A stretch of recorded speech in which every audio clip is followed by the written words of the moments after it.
Because anything that we decided from here, that is already in line with the national policy of the REDGO.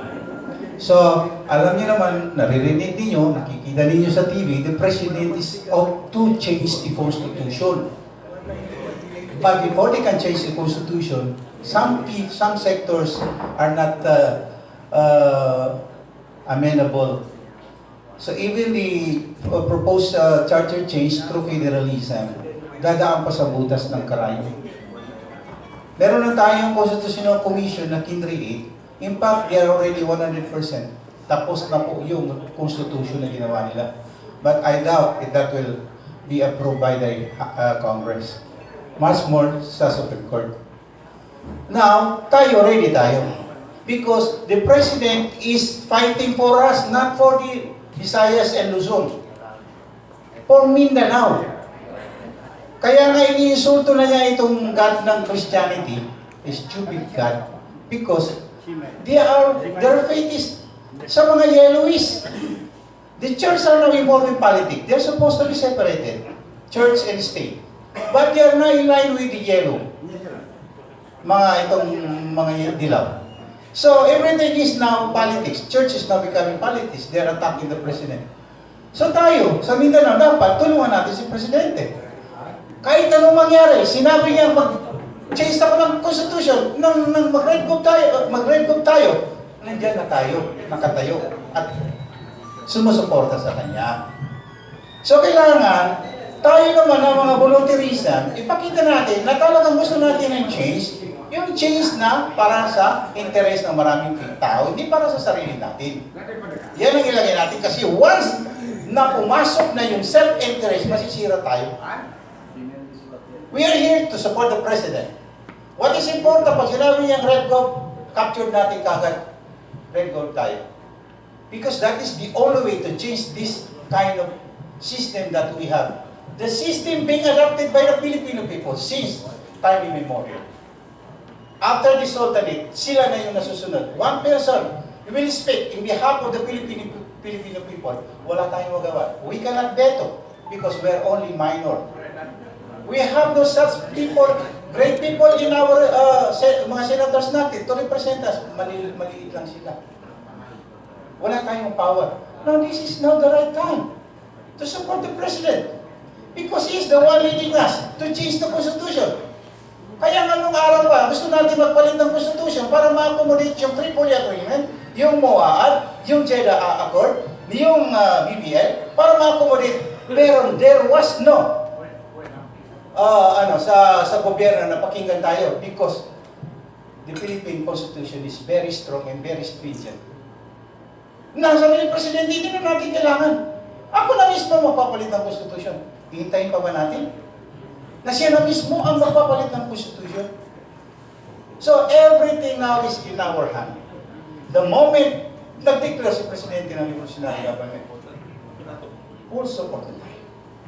Because that is the only way na pwede na tayo magkaroon ng self-determination ang Bangsamoro. We do not care.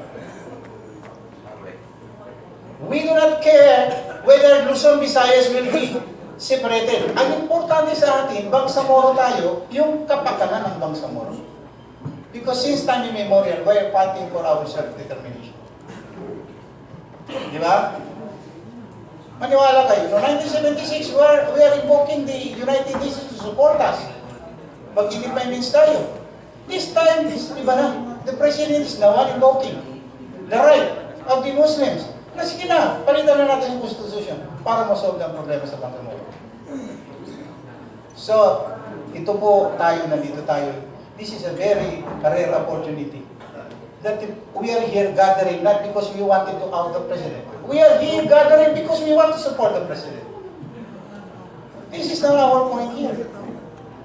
Now, Brother Nilo, Bishop Nilo Tayag is here to give us some very critical at some very valuable statement or declaration about this record. And this is for the benefit not only of the Filipino people, but particularly the Bangsamoro.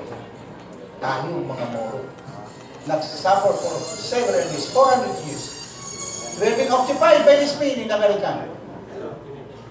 We are under the control of this kind of system. Ngayon naman sana, tulungan natin si Presidente para magkaginawa naman tayo. This is the only way na para ma-liberal tayo. Changing the Constitution through yung sa federalistic. Suntok sa buong bayan. Marami pang mag-oppose dyan.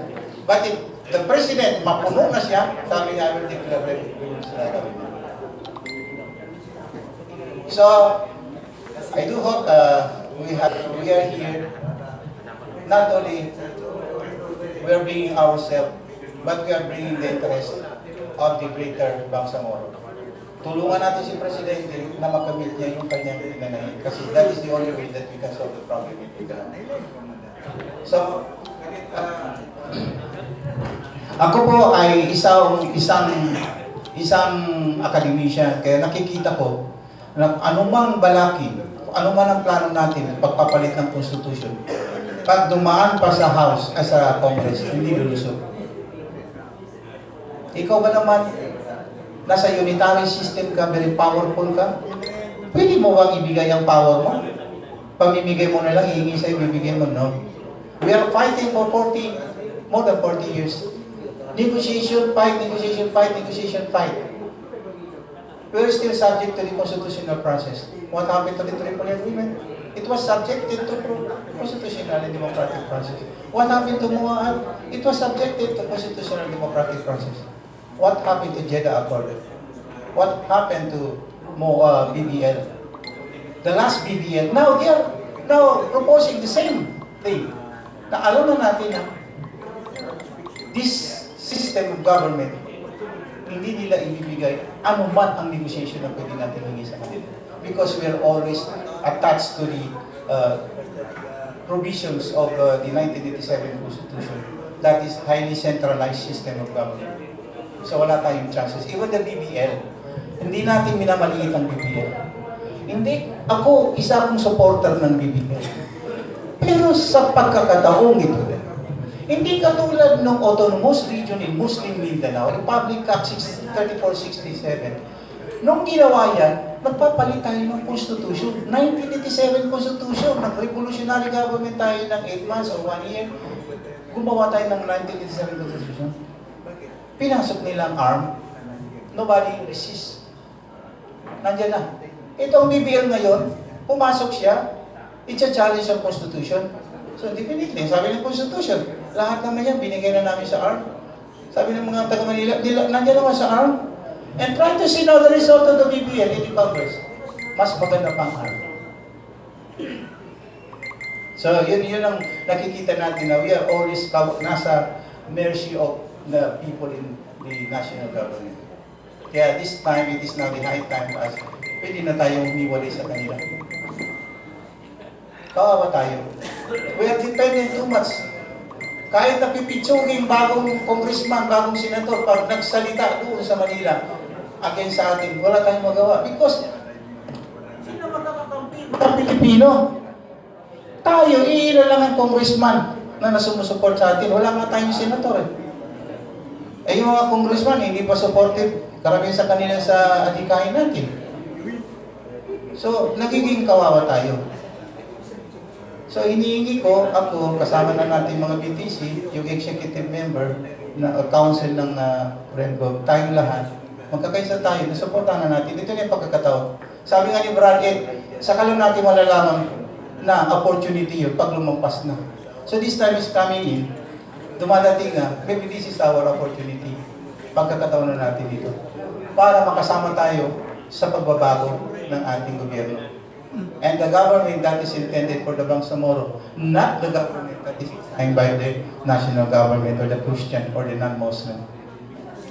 Kaya nga ang BBL, kung makikita ninyo, why they are proposing, the BBL is a symmetrical type of system, subsystem of government. Pero hindi lulusot ang asymmetrical type ng government sa centralized system of government. Because in a centralized system of government, no more power than being the local unit.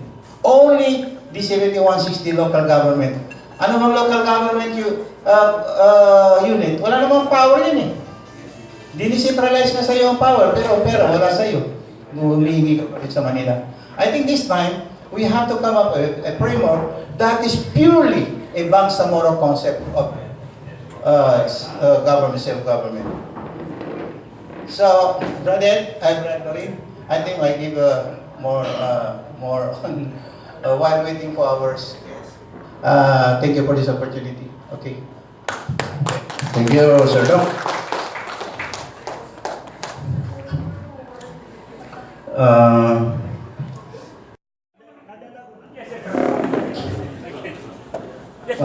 May we request Doc Pagayaw to accompany our guests in the presidential table? Hindi ka naka-request. Sige lang, sige. Okay lang.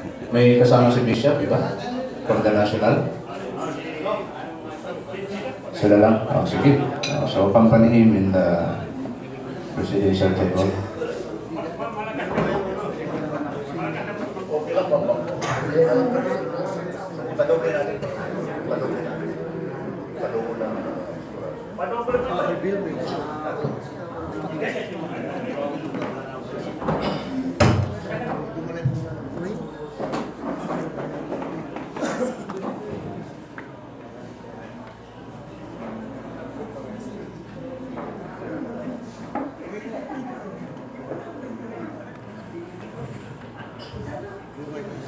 So, ulit po, i-kuhan mo kuya, i-doble mo dito para sigurado. Inulit po namin yung aming pong paalala kanina sa lahat.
In the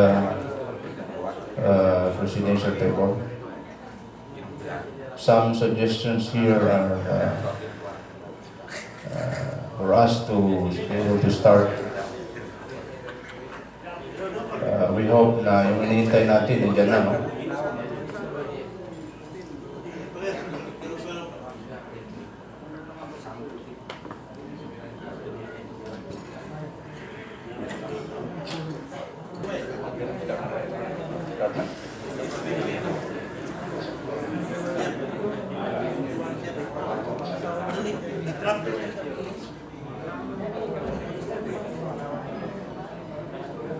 So, okay na, Director?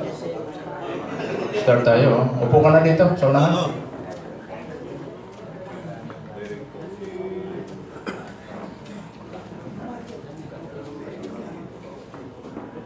Bismillahirrahmanirrahim. Alhamdulillah Rabbil Alamin. Wa bihi nasta'in fil umuri dunya wad din. Allahumma salli ala Sayyidina Muhammad wa ala alihi wa ashabihi ajma'in. Amma ba'd, assalamualaikum warahmatullahi wabarakatuh. Hindi malakas. Assalamualaikum. Yun. Dapat malakas. Revolusyonaryo. Hindi pwede matamlay. Assalamualaikum.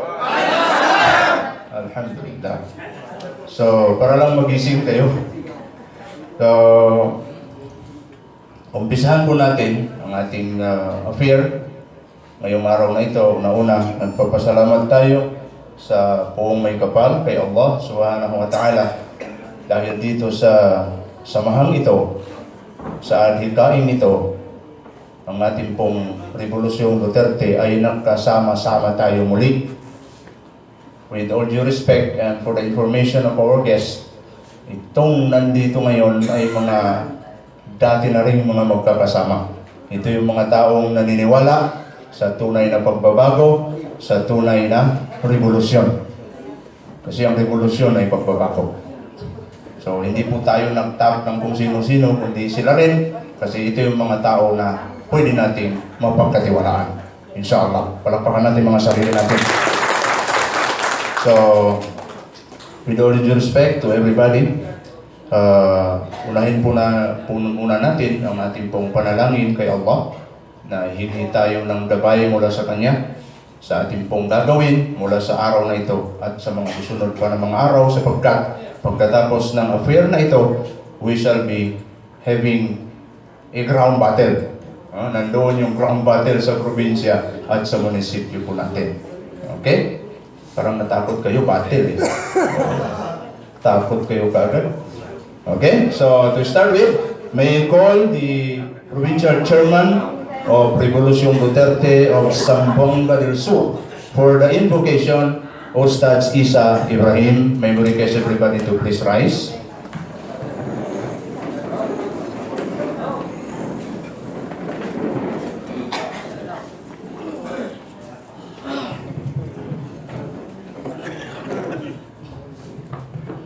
Hihingin natin sa Allah.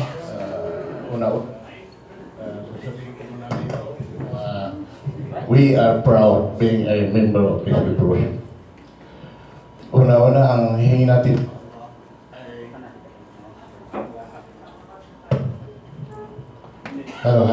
ang lahat ng mabuti na maaaring alam natin, hindi natin alam. So si Allah na ang bahala. At tayo'y hingi ng kaligtasan mula sa masama, lahat ng masama na minamasama ng Allah sa atin. So, number 2 na masasabi ko rin, we are being proud na sasabihin ni Presidente Duterte na I believe in one God and I believe in Allah. Sapat na yun para sa atin na hindi na tayo magdadalawang isip. Okay. Amin ya Rabbal Alamin. A'udzu billahi minasyaitonir rajim. Alhamdulillahi Rabbil Alamin. Ar-Rahmanir Rahim. Maliki yaumiddin. Iyyaka na'budu wa iyyaka nasta'in. Ihdinas siratal mustaqim. Siratal ladzina an'amta 'alaihim ghairil maghdubi 'alaihim waladdallin. Amin. اللهم نسألك خير ما سألك منه نبيك محمد صلى الله عليه وسلم ونعوذ بك من طاعتك منه نبيك محمد صلى الله عليه وسلم أنت المستعان وعليك البلاغ ولا حول ولا قوة إلا بالله العلي العظيم ربنا آتنا في الدنيا حسنة وفي الآخرة حسنة وقنا عذاب النار وصلى الله على خلق سيد المرسلين وعلى آله وصحبه أجمعين سبحان ربنا رب العزة عما يصفون وسلام على المرسلين والحمد لله رب العالمين.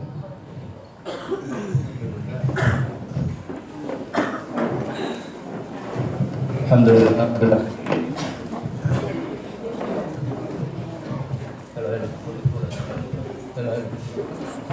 Hello.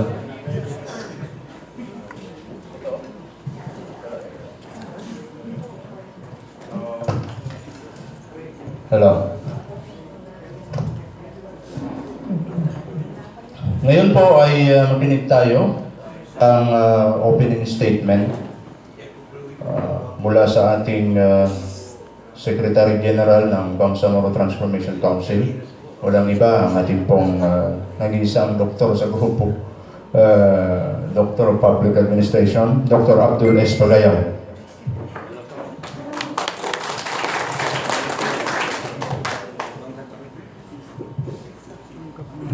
Sokrat na Norin. Alhamdulillah, alhamdulillah, alhamdulillah. Wa binistain. Assalamualaikum warahmatullahi wabarakatuh.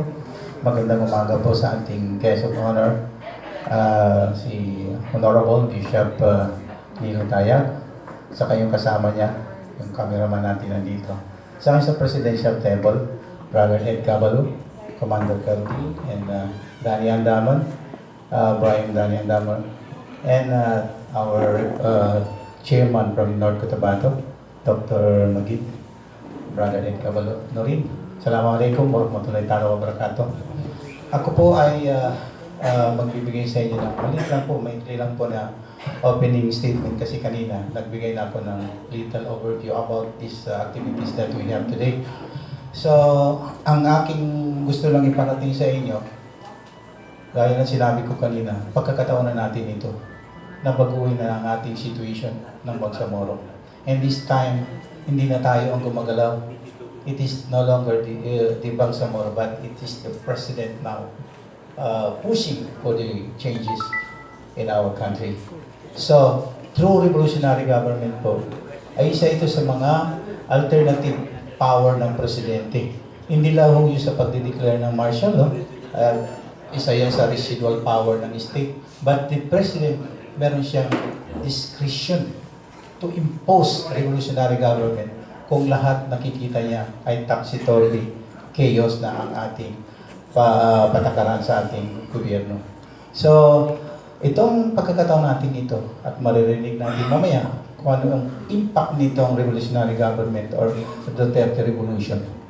Because kahit siya na nga ang presidente, hindi pa rin siya satisfied for all the effort that he have done to change our system, criminalities, drugs, corruption in the government. Mga tao rin niya corrupt din. Just imagine. Because of the system, built-in system, yung monitoring system natin, very weak. How many agencies that are being tasked by the government para magtingilan ng corruption? 19 agencies or offices, pero ang corruption nandiyan na. Kaya nga si Presidente, sabi niya, wala tayong magagawa pag nandito pa rin tayo sa ilalim ng this current system of government. So sa kanya, gusto niya ng pagbabago. At tayo mga Bangsamoro, historically, legally, morally, ay tayo ay may karapatan sa ganitong pagbabago. Because the system before, it was only changed after the colonization. The system was already established during the Sultanate system. Gusto lang natin ma-regain, mabalik sa atin yung sistema na yun na nawala sa atin. I do hope this time we have a lot of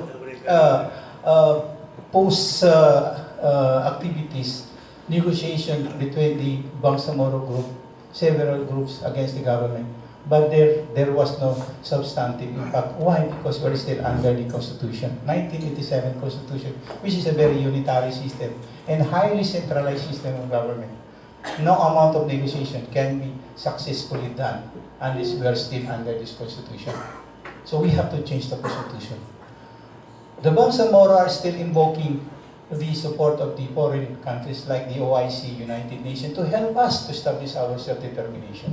But we failed. Why? Because of the stringent policy of the 1987 Constitution.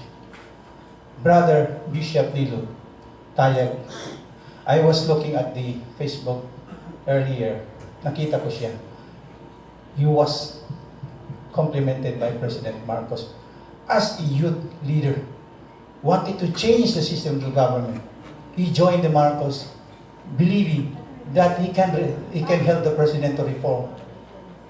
Siya yung sa mga kabataan, pagbabago to drive out corruption in the country.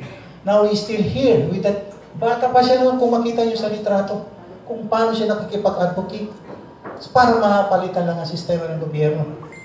Ngayon sa edad niya ngayon, andyan pa rin siya. Gusto pa rin niya ng pagbabago. For past 50 years, walang pagbabago. Democratic process. In the guise of this liberal party, they're pushing for a democratic system, but they are all corrupt people. Walang pagbabago. Now, nandito tayo ngayon, the Bangsamoro will get the big share of these activities, this movement. Kasi tayo po ang nahirapan, tayo po nagsuffer for 50 years, 400 years from the Spanish time. So ngayon, we are supporting the President through the initiative and leadership and founding chairman of this revolutionary government, no less than Honorable Bishop Nilo Tayag. I do hope we will intensify our fully support to these activities that we go. So yun lang po ang may share ko sa inyo. Assalamualaikum warahmatullahi ta'ala wabarakatuh. Thank you very much, Dr. Abdul Espagayaw, or General of the Bangsamoro Transformation Council. By the way, before going further, i-acknowledge po natin lahat ng participants, kahit hindi na sa pangalan, sa grupo man lang, to give justice doon sa pagdalo nila dito sa ating pong affair na ito. Secondly, for our guests to be able to see ano yung dynamic nitong grupo na ito na nandito ngayon. First of all, bago sa inyo, sila muna sa national ang tawagin natin ipakilala, i-acknowledge, of course, our guest of honor, no less than the National Founding Chairman of this Revolution Duterte. Palakpakan po natin Bishop Nilo Tayag. With him is one of the members of the National Executive Council assigned for social media affairs. Walang iba po, si Sir Camilo Melendez. Yung may camera dyan. Okay? And of course, our leadership, installed leadership, pinangungunahan po ng ating magiting na chairman ng ARMM, walang iba si Brother Datu Eid Kabalu. And yours truly, as the regional vice chairman of the regional executive committee, Professor Lorin S. Pagdong. Dadako tayo, sir, sa ating pong grupo na nandito. Una-una, meron po tayong isang malaking grupo na nabingwit o kaya nakuha. More or less kami mismo, si Doc Pagayaw, si Brother Ed and others, ay nandyan, leading this group. Ito yung sinabi ko kanina, this group have been advocating since 2009. Officially lang na-declare natin as Bangsamoro Transformation Council noong 2014. Pero yung kilos natin, 2009 pa. We have joined different rallies, we have joined different advocacies in as far as sa advocacy ng reforma. Nagpa-participate po tayo. So ang tawag po namin, Bishop, sa grupo na ito ay Bangsamoro Transformation Council. Maliban po sa BTC, mayroon po tayo mga non-BTC members na nandito. So composite po itong grupo na ito. But so far, Dr. Abdul Pagayaw is our Secretary General actually. Then member din po siya dito sa Regional Executive Council natin. Si Brother Director Danny Andamin, nandun sa likod. Yan ang chairman natin ng Finance Committee. Pero wala pang pera, hindi pa tayo nakakuha. May finance lang tayo pero wala pang financial. Okay. So, and meron pa tayong ibang mga officers dyan. Hindi lang nakadalaw dito, but majority ng ating pong council member, yung 7, 4 nandito kami. So, majority. Okay? Okay, later on. So, ngayon, ipagpakilala ko po, Bishop. Unahin natin yung pinakamalayo. Ang pinakamalayo po na nandito ay yung contingent ng Tawi-Tawi Province, Sulu Province, at Basilan Province. Ito po lahat ay Bangsamoro Transformation Council members at sila po ay nag-pledge ng kanilang suporta dito sa ating kilusang Revolusyong Duterte. Please stand up, the Basuta Group. Stand up. Headed by the Provincial Chairman of Sulu, Haji Nuruddin Qasim, yung naka-jacket na yan. And of course, the Provincial Chairman of Tawi-Tawi, si retired Comelec Officer Julamri Diwalay. Dating provincial election supervisor ng Tawi-Tawi. And then, of course, yung mga kanilang mga kasamahan, no? From the different municipalities of Sulu, Basilan, and Tawi-Tawi. So, you may have your seat. And pinapakilala din po namin, isang grupo rin, Bangsamoro Transformation Council, hindi sila naghaluan. Hindi pa sila nahaluan, no? Hindi sila nag-recruit ng non-BTC. Of course, yung isa sa pinakamalayo din, Lanao del Sur Province, headed by Amor Macaburol. Palakpakan natin. Okay. And then of course, isang grupo rin, supposedly yung host province, ang ating pong probinsya ng Maguindanao. Saan na kayo? Please stand up, province of Maguindanao. Yung province of Maguindanao po, halo-halo. Mayroong BTC, mayroong non-BTC. Okay? Pero inanyayahan po namin, tulad ng sinabi namin kanina, to those who are not BTC members, join kayo sa BTC para sakay-sakay na tayo lahat, sama-sama na. Ang advocacy ng BTC, advocacy ng REBCO, pareho rin po. So, inshallah. You are welcome, no? To join the BTC. And of course, we would like to acknowledge also yung nagduwa sa atin kanina, bagamat siya lang ang nandito. Pero magkakaroon tayo, Ustad, inshallah, ng another round siguro kung aprobahan ni Bishop, pag-usapan natin mamaya, for the Sambong Sulta area, inshallah. So, acknowledge natin yung chairman ng Sambong Gasur, si Ustad Isa Ibrahim. Of course, we would like to acknowledge also brothers from North Cotabato, yung aming pong chairman ng North Cotabato, walang iba si former treasurer Mama Kanlatit, chairman ng Bangsamoro Transformation Council. Kasama niya si Commander Johnny T. And of course, from Sultan Kudarat, and of course, chairman ng North Cotabato sa REBCO, si Professor Dr. Sir, please stand up. Hindi ko pa alam pangalan niyo. Okay, palakpakan natin. And then, from Sultan Kudarat, nandito si Datu Ber. Hindi ko siya nakita. Any representative from Sultan Kudarat? Wala. Okay. Ano pa? Of course, yung host city natin, hindi pwedeng hindi mabanggit. Kaya nandito tayo sa teritoryo nila, baka palayasin tayo. Ito ay mga kagrupo ni Datu Santi, Kadatuan. Walang iba, ang ating pong delegates coming from Cotabato City. Please stand up. Karamihan dito sa kanila, mga BTC member na rin. BTC member na rin yung karamihan dito. Okay. So, meron pa bang hindi na-acknowledge? Other provinces? Other areas? Okay na lahat? So, nandiyan na, no? Basilan, Sulu, Tawi-Tawi, Zamboanga, Maguindanao, Lanao, Sultan Kudarat, Cotabato City. Okay, yan po ang ating composition ngayong araw na ito, Honorable Bishop. Ito pong gathering natin ay basically ARMM Regional Executive Committee ang mabubuo dito, but somehow we invited other areas ng non-ARM para mag-join na rin doon sa muscle taking. So later on, pag-uusapan natin yung dynamic kung paano natin buuhin yung ARM REC natin and other provinces, kung ano naman yung nararapat para sa kanila. Later on yan, pag-uusapan. Okay? So I think wala nang i-acknowledge. Without much ado, dadako po tayo sa susunod na part ng ating program ay yung pong mensahe manggaling po sa ating regional chairman ng ARMM Regional Executive Committee. Please welcome Brother Mustafa Eid Kabalu.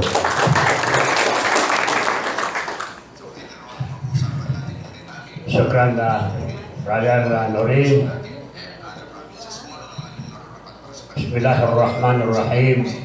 Assalamualaikum warahmatullahi wabarakatuh. Unang-una, tayo'y lubos na nagpapagtamat sa Allah Subhanahu wa Ta'ala. Ito pong ating pagtitipon ngayon is a blessing, actually. It's a blessing from Allah Subhanahu wa Ta'ala. Despite the short preparation, naipon tayo ngayon dito, andito tayo ngayon sa isang layunin. Yung pong Revolusyong Duterte or Revolutionary Government. Marami na pong mga bali-balita dyan na kumakalat.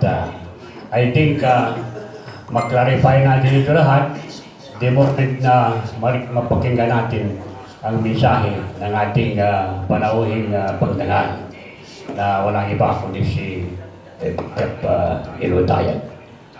Ang sa atin lang,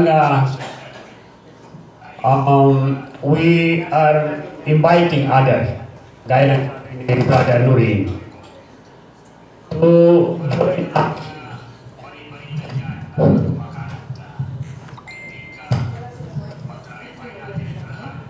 sa tayo.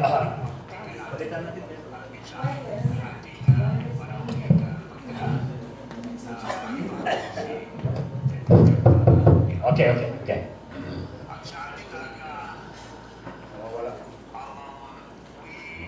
Di ba doon sa naakdalin ni Brother Norin, meron po tayong mga kasama na hindi pa po nakapanumpa.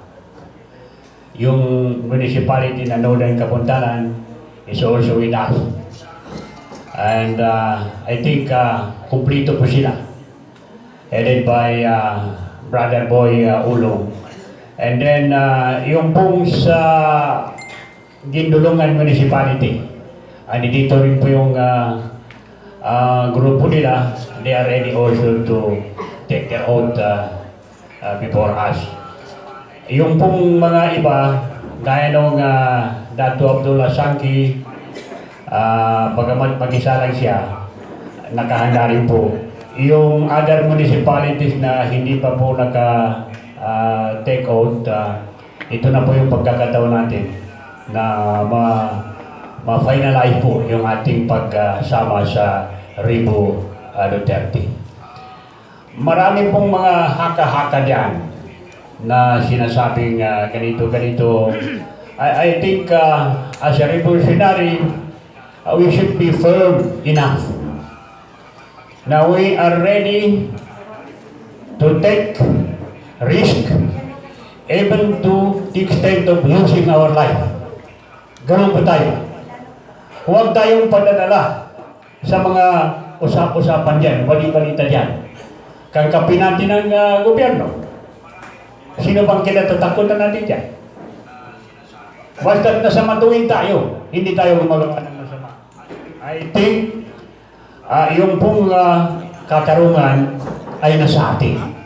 So, huwag kayong padadala sa mga ganyang mga haka-haka lamang na wala namang pong basihan. And so, we are urging ito pong mga membro natin na lalo po tayong mag-bigkis-bigkis, solidify natin ang ating position at maging matatag po tayo. Huwag po yung ugaling anong tawag itong ugali na madali lang, konting bluff lang, medyo takot na. Hindi, pinanganak tayo sa takot eh. So, naubusan na tayo ng takot dito sa Mindanao. Ang Mindanao po, for the information of everyone, in sa mga latest na survey, I think we are solid. Solid po tayo for federalism. Federalism ang sinabsik dyan sa mga survey. So solid po dito sa Mindanao. Right now, we are still under martial law. Martial law po ngayon sa Mindanao. So hindi na po tayo takot dyan sa martial law eh. In fact, yan yung gusto natin na mag-implement dito sa atin. Sapagkat ang tingin natin, yan yung shortcut. Shortcut to our desire to attain meaningful and substantial peace in our community. Wala na pong iba. Wala na pong iba. If we pass through the processes, my God, what happened to the previous step from MOA AD or from 1996 final peace agreement that produces the 1954 and then itong MOA AD and then itong BBN. These are clear manifestation that if we go through the process, nothing will happen. So, in a manner, this is actually tulong natin sa ating mga kapatid sa revolutionary movement inside. Sa MNLF, sa MILF, and all the rest of the groups who are aspiring for peace in Mindanao. This is a shortcut approach. So dapat kasama natin sila. And we are even inviting them to support the revolutionary government, President Duterte, so that once and for all, makamta natin yung ating ninanasang kapayapaan dito sa ating lugar. And so, we will be taking our oath. Unang-una, yung mga ARMM officials for the alternative autonomous region in Muslim Mindanao. Meron pong mga representative dyan, yung pong hindi napasama sa original na listing galing sa Sulu, Tawi-Tawi, Basilan. Meron po tayong isa, dalawa dyan na nangagaling sa Basilan. You are welcome. And then, pagkatapos noon, isunod natin yung mga by municipalities. Kung mag-isa lang, pwede natin pag-aluin yan. So, unahin muna namin itong ARMM alternative officials, alternative armed officials, and then sunod yung mga municipalities gaya ng Northern Kapuntaran, and then Idulungan, and the rest. So, ganun po yung proseso natin. Syukur, Panginoon talo sa Allah Ta'ala na sa pangkumano-mananin, i-reksikita no, nang kubahagian tano sa makwata no sa mapya. Inipasa ni Bishop, isikita no besong pati. Yamin to, na taman sa dandran, na sumpat namin, yapit daw sa English, na we sink or we float, we are together. Wassalamualaikum warahmatullahi wabarakatuh. Waalaikumsalam warahmatullahi wabarakatuh. Thank you very much for that message from our very own regional chairman of our regional executive committee. So let's now proceed to the highlight of this activity, which is the outtaking of our officials. So as what have been mentioned by Brother Ed, unahin muna natin yung sa regional level. Okay? So, saan tayo? Dito sa unahan? Dito na sa unahan. So, pangunahan po ng ating Regional Chairman, Brother Eid Kabalu, myself, and we are calling the delegates from Tawi-Tawi. Mauna yung malayo. And then sunod, Sulu. Dito po tayo sa unahan. Please, come over. And then Basilan. And then Maranao and Sulu. Brother Amor, you join here. Yung pitong kasama mo, you are automatic member of the Regional Executive Board.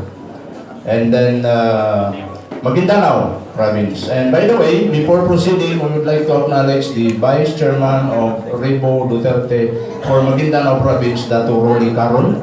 Datu Eid, ito ba? O yan. Parapakan natin si Datu Eid. Join ka dito. Part ka ng Executive Committee ng ARMM. Okay?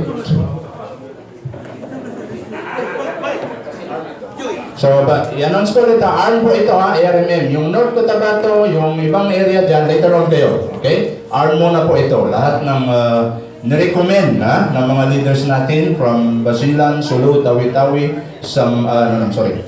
Lanao, and what is that? Maguindanao Province. Okay? So, okay na ba? Nandiyan na lahat? Ibigay ko yung mic kay Bishop.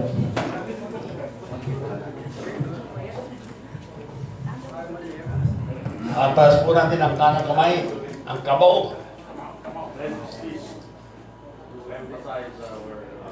Basic difference in all previous organizations. Okay? This is the alternative autonomous region.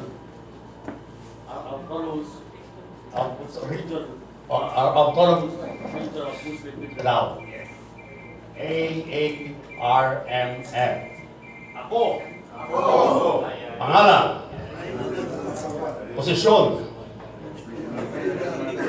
May taos pusong tulog pa na ipagtatanggol ko at itataguyod ko ang saligang batas, ang programa sa pagkilos, at lahat ng mga batas na nakakasakop sa alternative autonomous region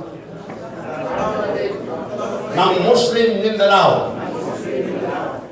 Gagawin ko ang lahat ng aking makakaya upang ipagtagumpay ko ang Rebolusyong Duterte para sa isang revolutionary government upang sa ganon magkaroon ng tunay na pagbabago ang Muslim Mindanao, upang sa ganon magkaroon ng bangsa puro transformation at magkaroon ng isang bansang mono-regional state under the federal setup of the Federal Republic of the Philippines. Kasihan nawa ako ni Allah. Maraming salamat. Pakalating natin.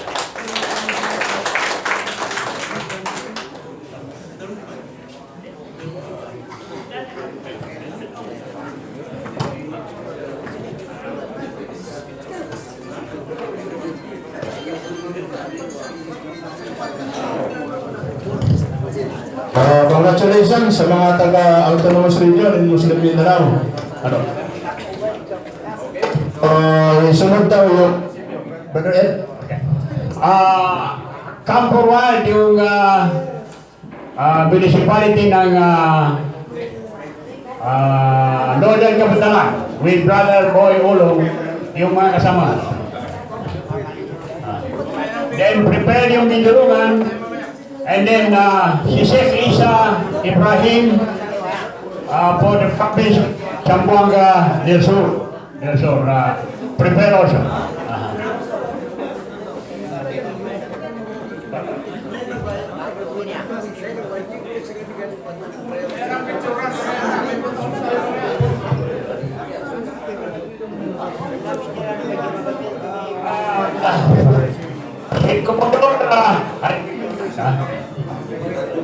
Commodore Jamuson di Amen, prepare also for your special undertaking. We have a Commodore here, Bishop.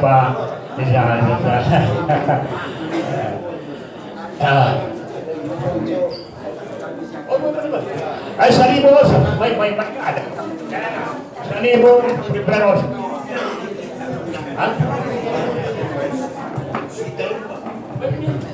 Sheikh Isa, talong pa. Sheikh Isa Ibrahim.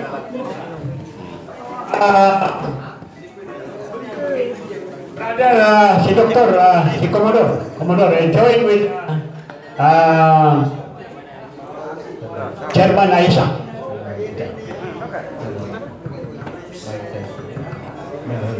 Mic test. Hello, mic test 1 2. Okay. Hello, mic test 1 2. Yes. Hello. We have also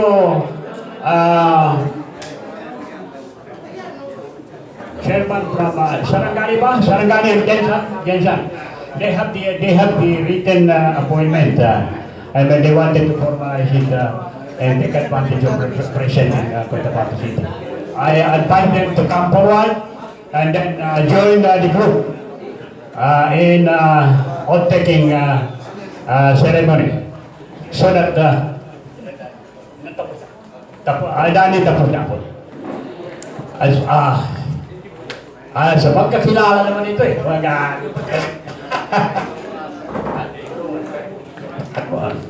Prepare kindulungan.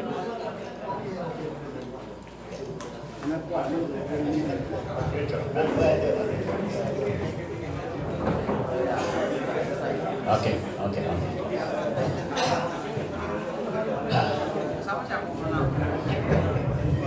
Okay. So,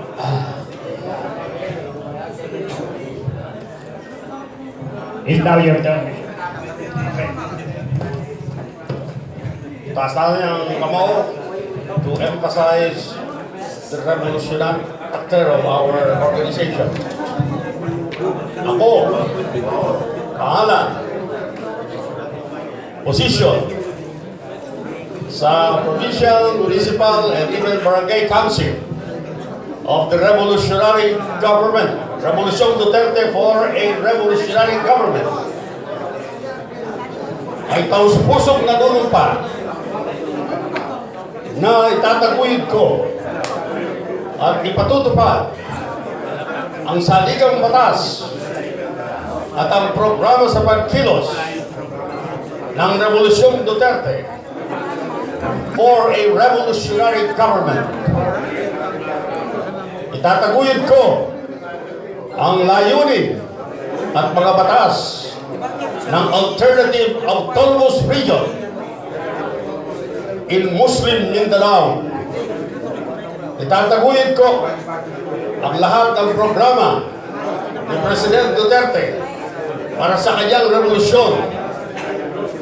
Kasi halawa ako ni Allah. Okay. Palakpakan natin sila. Congratulations, congratulations.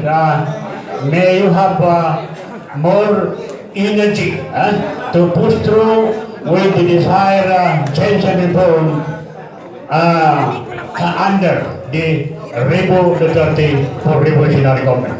Thank you, thank you, thank you, thank you very much. So, next, unahin muna natin ay yung North Cotabato.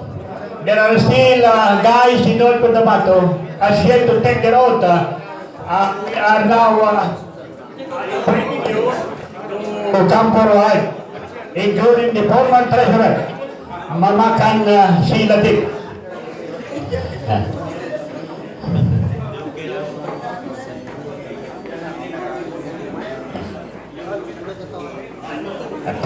North Cotabato.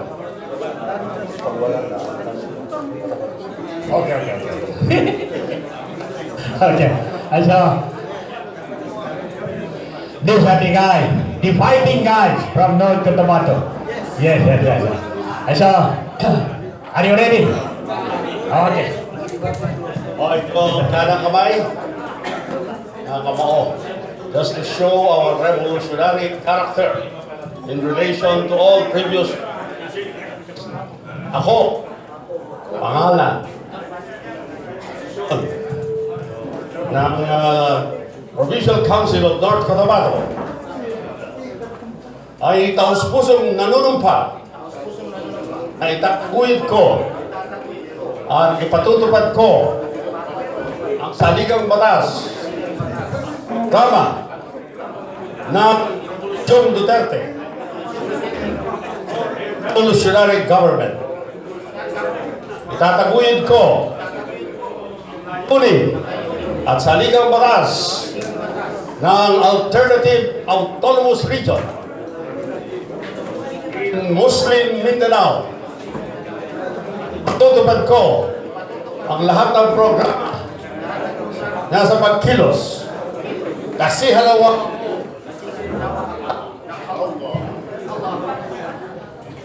Congratulations. Palakpakan natin. Congratulations.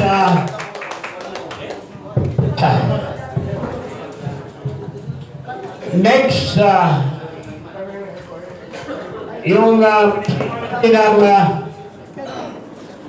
Gindulungan. And we ask the chairman of Datu Eid to join the group. Siakaw.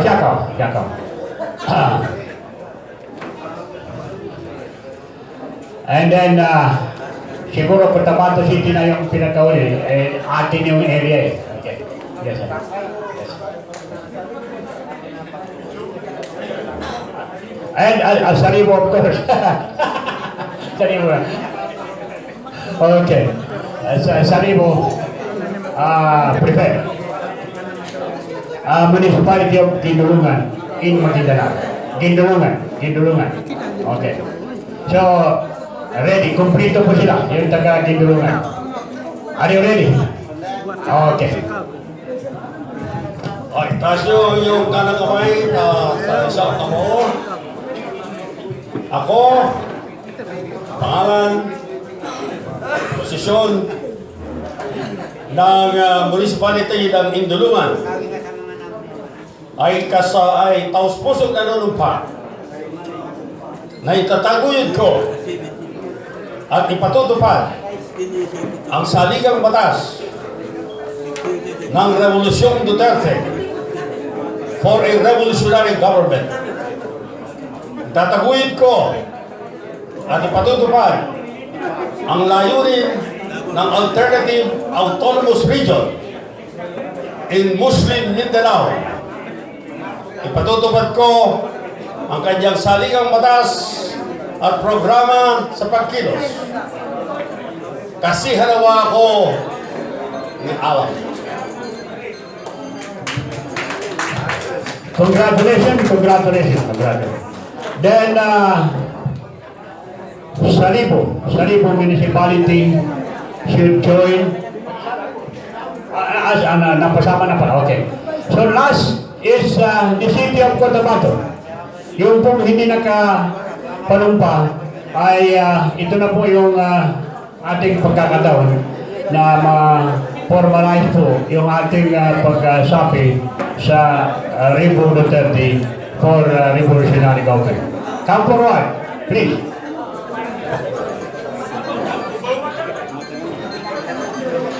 Yung hindi pa po nakapanumpa, whether you come from Lanao, North Cotabato, Maguindanao City, or other areas in Mindanao. Ito na po. Si Bishop is a very, very busy man. Hindi po niya kayang tayo puntahan dito araw-araw. Marami po siyang trabaho. As a matter of fact, malalaman natin yung mga activities na dapat mapasama tayo.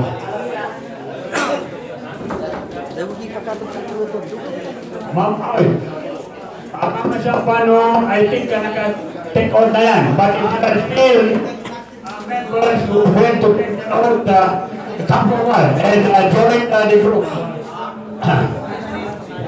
of Cotabato City. Dito na tayo.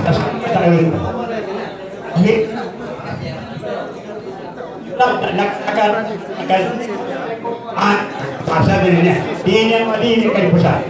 So, Cotabato City, ano pang halo-halo ito o puro Cotabato City? Okay. Solid sa Ribo, Duterte. Okay. Basta na kanang kamay, na nakatiko magkamao. Ako, pangalan, posisyon, at lugar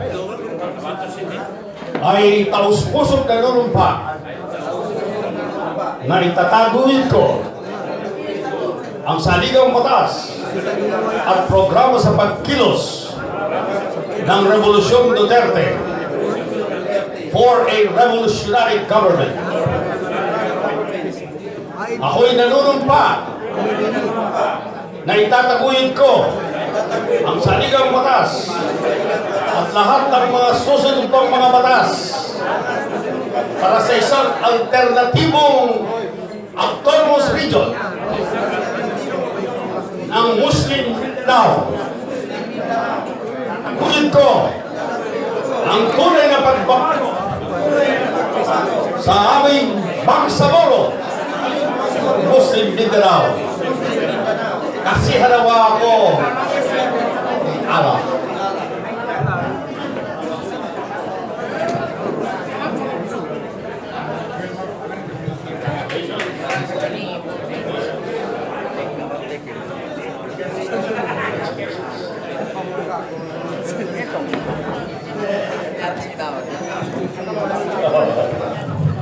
Thank you very much.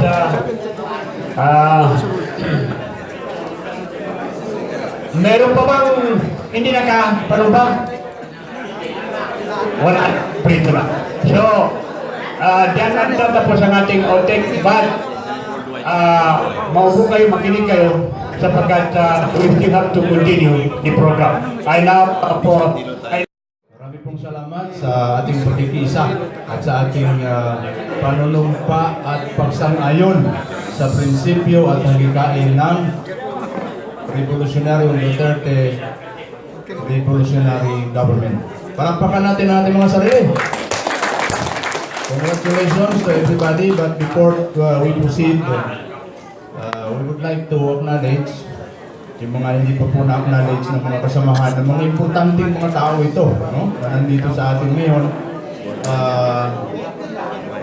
Yung isa sa mga natitirang top 300 ng MNLF, o dalawa ang nandito. Si Commander Johnny T, palakpakan natin. At si Commander Carding di Manalao, nandito sila. Palakpakan natin. And of course, yung mga kasamahan po natin from Basulta, actually lahat ito, maliban sa provincial chairman, Honorable Bishop, lahat yan ay mga municipal officers po natin. Ito yung mga kahit saan mo dalhin, nandyan sila palagi. Umpisahan ko from Tawi-Tawi ay yung provincial vice chairman po, yung nag-retire ito sa kanyang posisyon eh. Siya nang sumuko, dating ABC president ng Bungaw Tawi-Tawi, Haji Muhammad Kantin. Yes, yan ang vice chairman ng Tawi-Tawi. And then yung chairman po ng Omar Municipality ng Sulu, Haji Aksam Tajirul. Chairman ng Pata Municipality ng Sulu, Datu Abdil Tantong. Chairman ng Pandami Municipality, Abdul Hamid Sariol. Nag-retire din po yan as barangay chairman. Pero yung pagbarangay nila noon, yung walang ira. Hindi po mga garapa lang mga yan, kaya yung pinili natin. Marunong mag-govern kahit walang ira. With due respect, ampun po. And then, of course, yung chairman ng Talipaw, si retired Major, Army Major Alok, Municipality of Lok, retired Army Major Abdul Nadar Sahiwan. Ang kanyang kasama si Haji Moreno Ipin. Okay? And of course, from Basilan, we have a retired RTO, former RTO Regional Director, Ma'am Napolcom, National Police Commission, Ma'am Nambra Halis. Okay? At ang kanyang staff, si Ma'am Parida Ahia. Okay? So yan po. So, okay na lahat. So, let us be quiet sapagkat makinig tayo sa mensahe po. Susunod na part ng ating pong program ay walang iba ang inspirational message galing sa ating pong National Founding Chairman ng Rebolusyong Duterte for Revolutionary Government. Please welcome Bishop Nilo Tayag.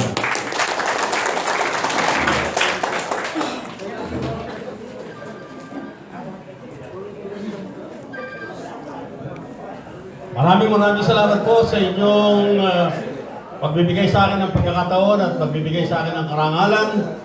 Nag-uumapaw ang aking kaligayahan. Walang pagsisidlan ang aking kaligayahan sa araw na ito. Hulyo 2, 2018. At bago po ako magsimula, maiksi lamang po ang aking sasabihin. Ay magbibigay galang ako sa mga nandito ngayon sa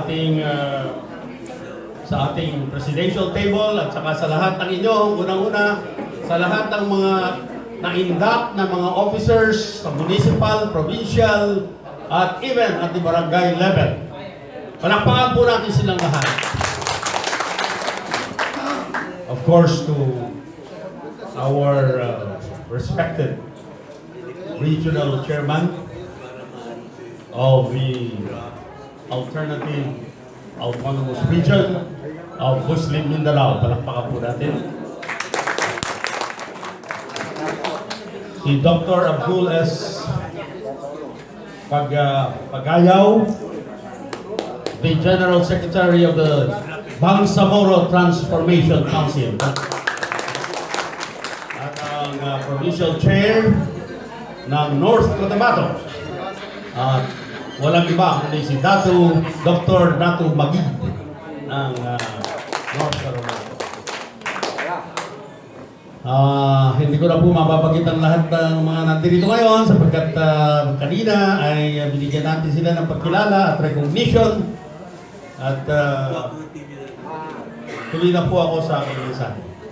Sinabi ko kanina na maligaya ako. My heart is overflowing with happiness because I could see a light at the end of a very long, dark tunnel. For so long a time, I'm always emphasizing this, that our Muslim brothers of Mindanao have not succumbed, have not capitulated completely to the colonial powers as well as the imperialist powers, specifically Spanish colonialism and American imperialism. Our Muslim brothers have already formed a nation state in Mindanao before even the colonizers came. And I was even emphasizing that the Christian brothers, Christian Filipinos, before they became truly a nation, it was the powers of the colonial masters that brought the Ilocanos, the Tagalogs, the Visayas, and all the tribes in the Philippines under one government. It was only after 300 years of Spanish colonialism and even almost 100 years of American imperialism that we have become conscious of the supreme necessity, of the supreme compelling necessity for the liberation of our Christian peoples from Spanish colonialism and American imperialism. And our Muslim brothers have shown the way and still are showing the way.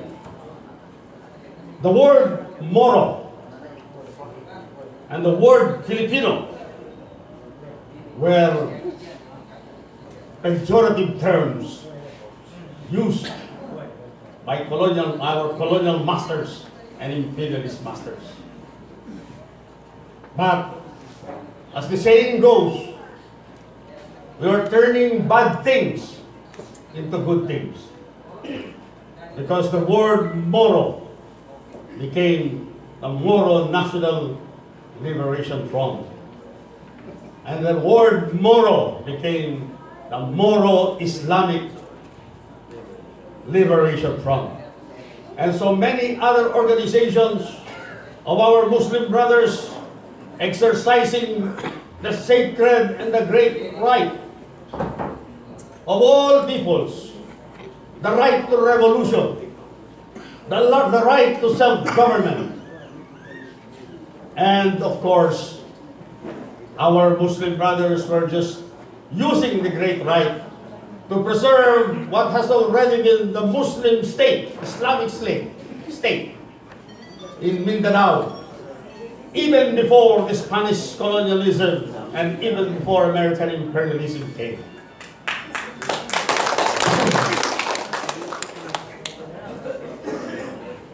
The launching today, the historic launching today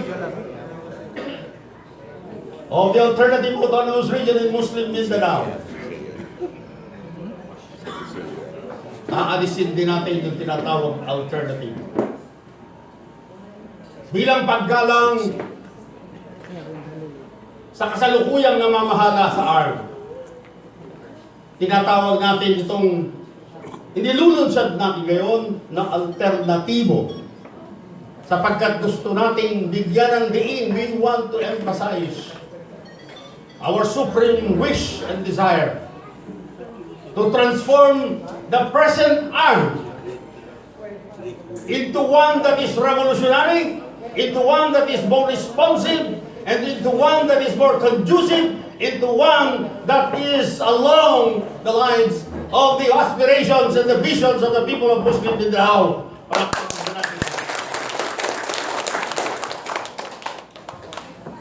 Ang ating pong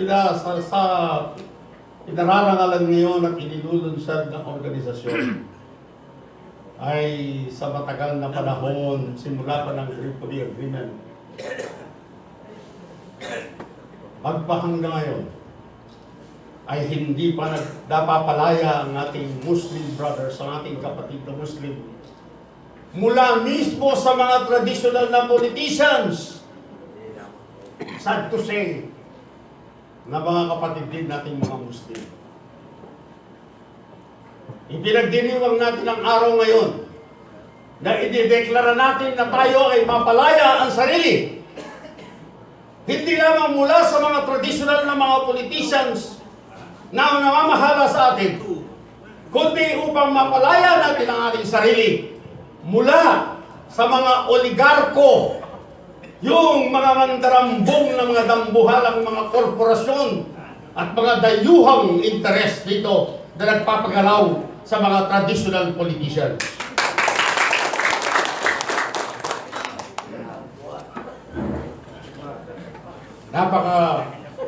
Napaka makasaysayan po ng mga pangyayari ngayon.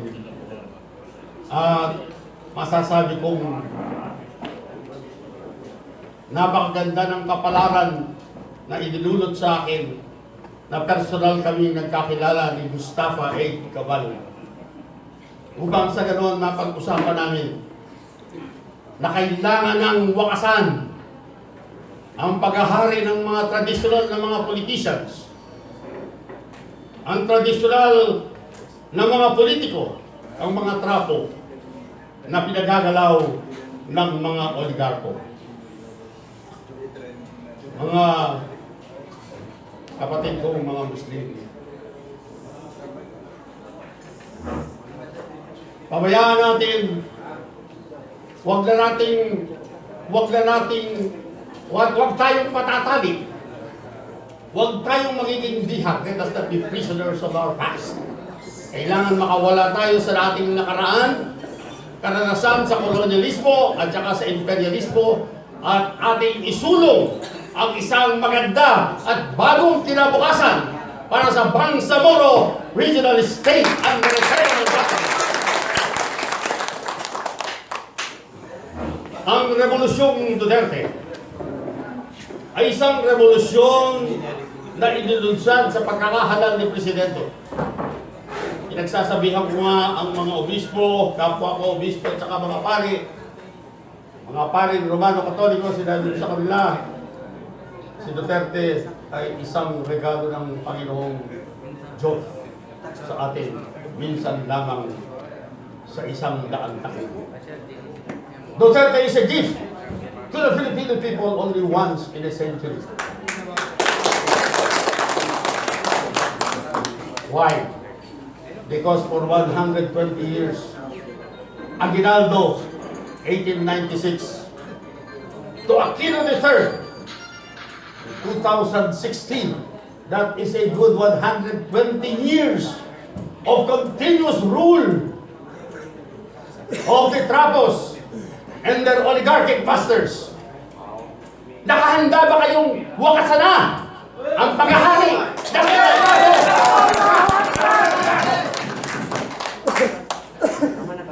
kailangan natin mawakasan na talaga ang paghahari, sapagkat kailanman wala tayong may pamamana sa mga susunod na saling lahi ng ating mga kapatid na Muslims sa Mindanao.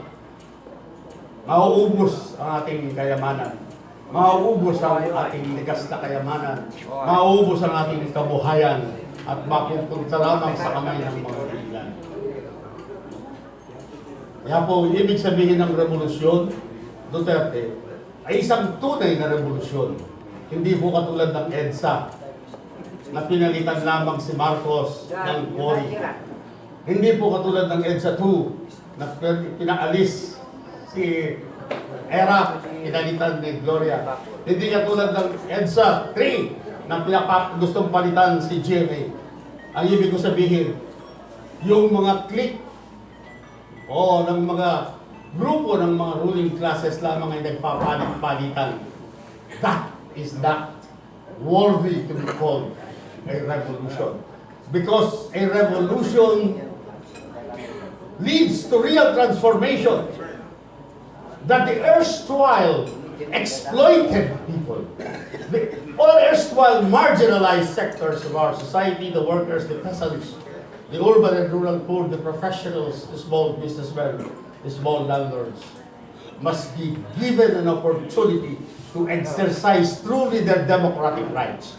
For all the 120 years from Aguinaldo to Aquino III, we have been fed with its strange illusion that we live in a democracy, that we have justice existing for all of us, especially for the common people. No, there is no democracy. There is no justice. There is no economic opportunity for all. There is no freedom When you do not have economic freedom, you do not have political freedom. And when 50% of 50 families control 90% of the wealth of this country, that is the best argument for a revolutionary government.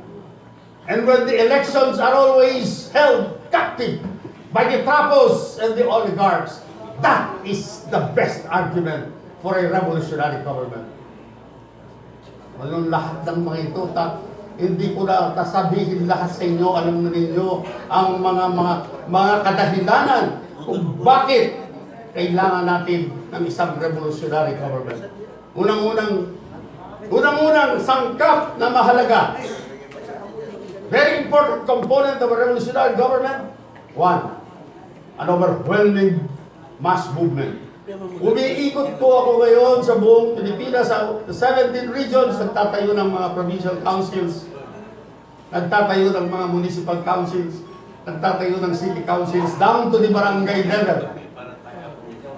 Nasa ganon, ay magkaroon tayo ng isang massive movement in the entire length and breadth of the Philippine archipelago to show the President that there is already a prepared mass movement for a revolutionary government. Palakpakan po natin.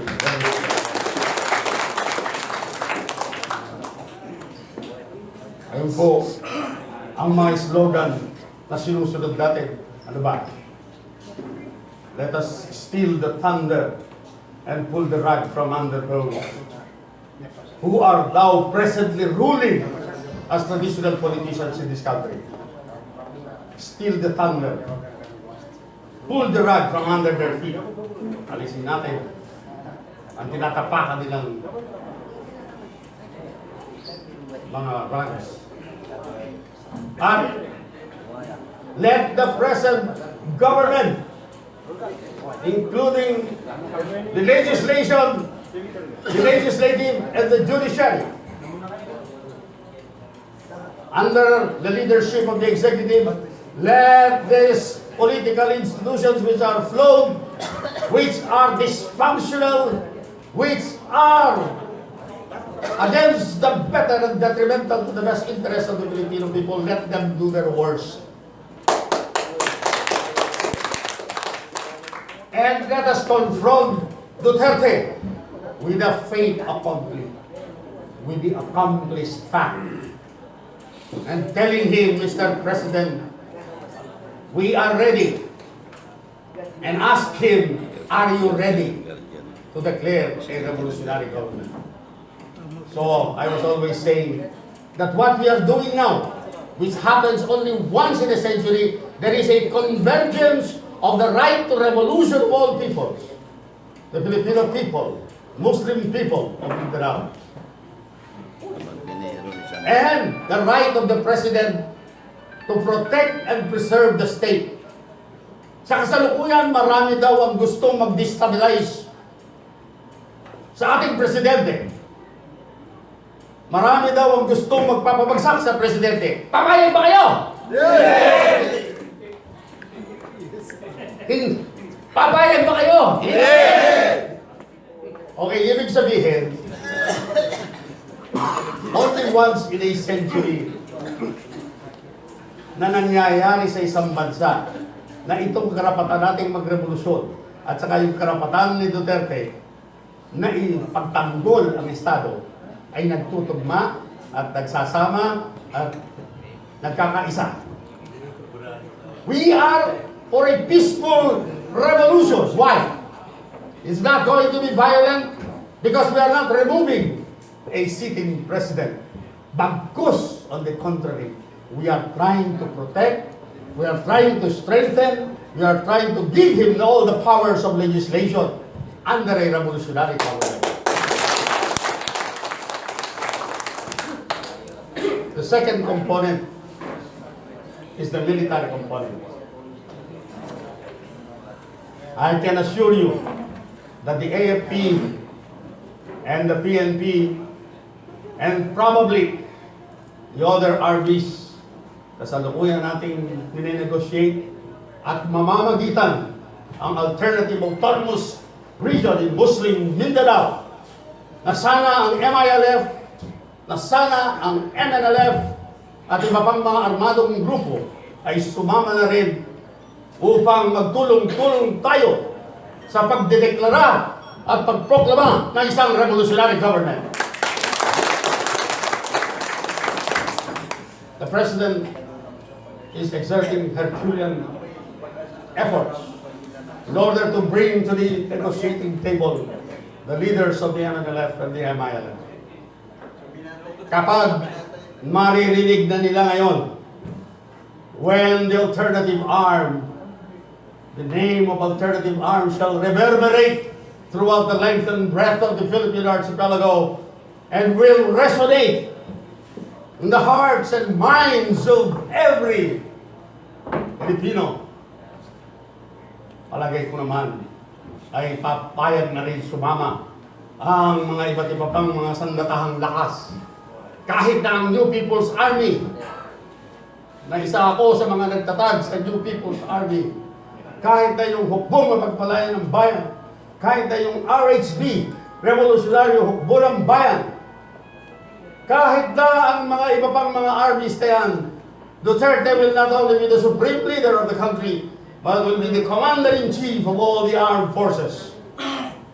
Without all the powers in his hands, there will be councils of advisors of the best legal minds in the country, the best economists from the best schools, and the best practical business practitioners all over the country. Advice coming from the sectoral organizations, legislation coming from the workers themselves, legislation coming from the farmers themselves, legislation coming from the urban and rural poor, legislation coming from the professionals, and even the small Filipino businessmen. Hindi na magkagaling sa Kongreso. 85% of the members of Congress are landlords and capitalists. How could they legislate in favor of the workers and the peasants? They will never do it. Kaya anong magyayari? Kaakibat ng isang malaking revolutionary movement, aalis sila ang Kongreso, aalis sila ang Senado. And then, of course, the third important component is the political component. Anong ibig sabihin natin? There should always be a shadow, alternative, parallel organizations. Kaya tinatayo natin, yung pong halimbawang binibigay ninyo sa pag-oorganisa ay dadalhin ko sa Luzon. At ipangangalandaan ko, ipagmamalaki ko sa Luzon na ganito po ginagawa ng ating kapatid na Muslim hanggang sa level po ng barangay ay nakapagtatayo sila ng mga council. Sapagkat sa oras na ideklara ang isang revolutionary government, nakatayo lang dyan ang AFP at PNP, magte-take over na sa Kapitolyo, magte-take over na sa mga munisipyo, magte-take over na sa barangay. Ang mga tunay na leader. Ano ang criteria natin? Committed. C. Committed, ang ibig sabihin doon, committed kayo sa autonomous region in Muslim Mindanao, committed kayo sa President Duterte for a revolutionary government. You are offering yourselves. Sabi nga ni Datu kanina, si Datu Eid Kabalu, Mustafa, you do not only give your efforts and your sacrifices, but you should be prepared to offer your very lives. Handa natin ibigay ang ating mga sariling buhay para magtagumpay ang alternative autonomous region in Muslim Mindanao at para magtagumpay ang Revolusyon Duterte for a revolutionary government.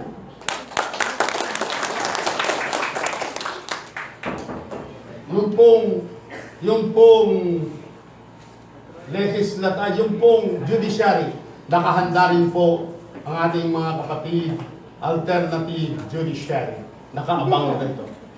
Hindi natin karakarang alisin ang mga nakaupong mga judges at mga justices, kundi anumang oras na nagkamali sila, papalitan sila ng presidente. Then there will be alternative bureaucrats the 1.5 million bureaucrats that have stood in the way of progress and development of this country from Maguindanao to Aquino III shall be cleansed thoroughly so that once and for all, for God's sakes, for Allah's sake, ay magkakaroon ng tunay na pagbabago sa ating lipunan. Yung po tatlong elemento na yun, ng components na yun ng isang revolutionary government, ipatutupad natin. At maraming salamat sa inyong lahat. At ready na po kami ni na Datu Eid Kabalu at saka yung mga leader dito na sumagot sa lahat ng inyong mga katanungan na pipilitin namin masagot. Maraming salamat po. Thank you very much, the Honorable Bishop Nilo Tayag. Another round of applause, please.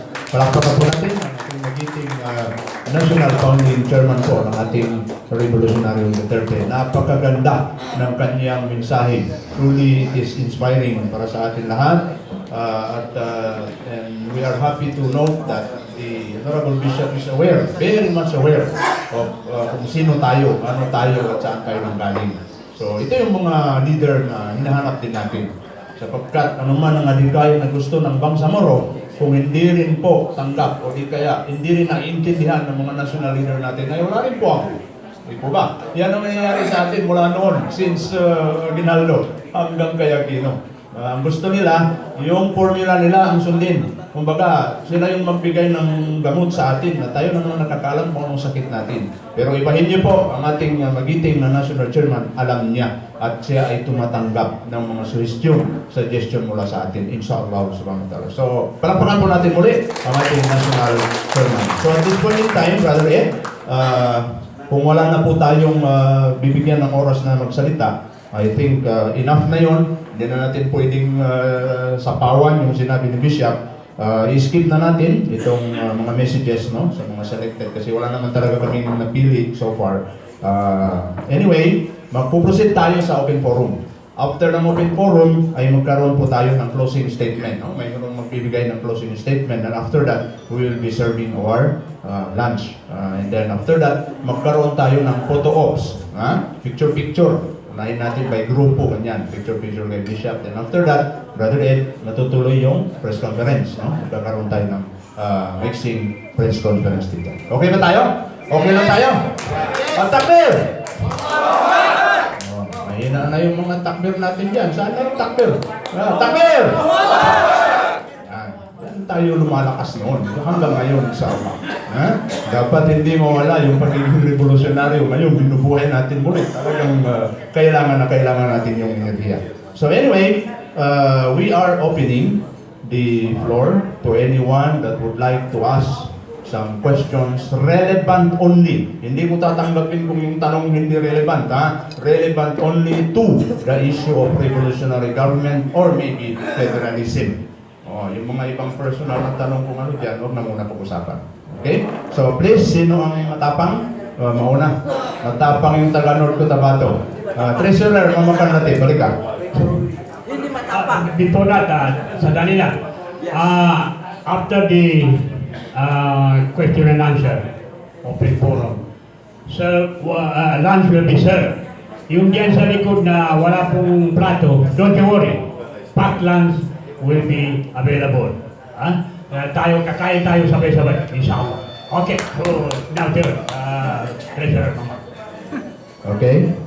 Ibigay ko yung mic kay Bishop isa.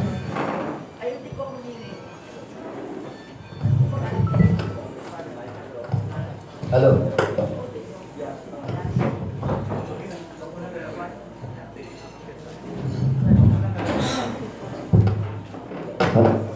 I am Mr. Mamakan Latif of North Cotabato Province. This is not a question, but this is just want to clarify.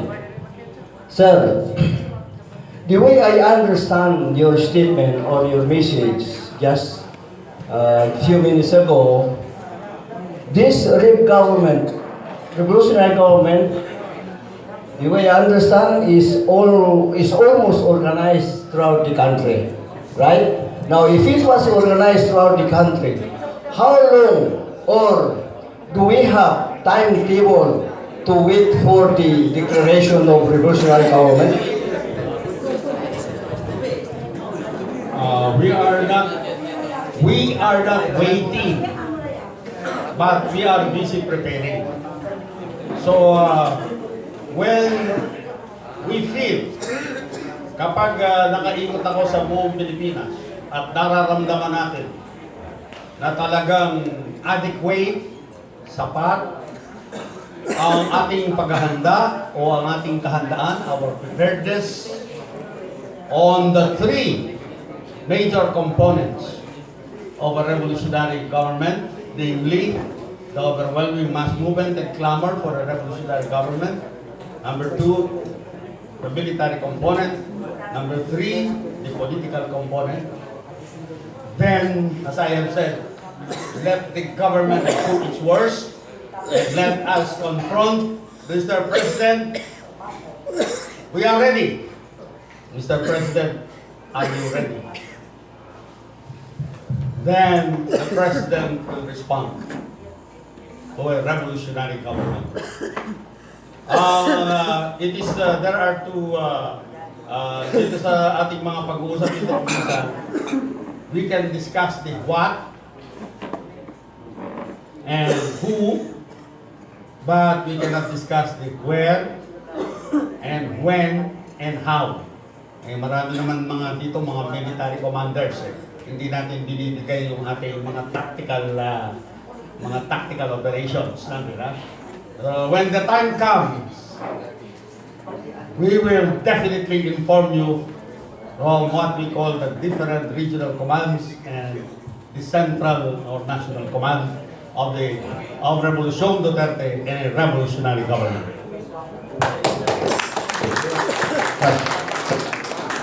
Bishop. Okay, Treasurer, satisfying yung answer ni Bishop. Okay? So, take note ha. May tactical move tayo. Hindi pwede lahat kaagad. Ang importante, magtiwala tayo. Di ba? Okay, magtiwala tayo ha. Inshallah. Let us leave all the wisdom to the national and the regional leadership. Sunod na magtanong, sino po matapang? Pangalawang matapang. Yes, sir. Sinasabi ko matapang kasi nakakatakot yung magtanong eh. Minsan, ano ba itong tanong ko? Tama ba o hindi? Mga ganun.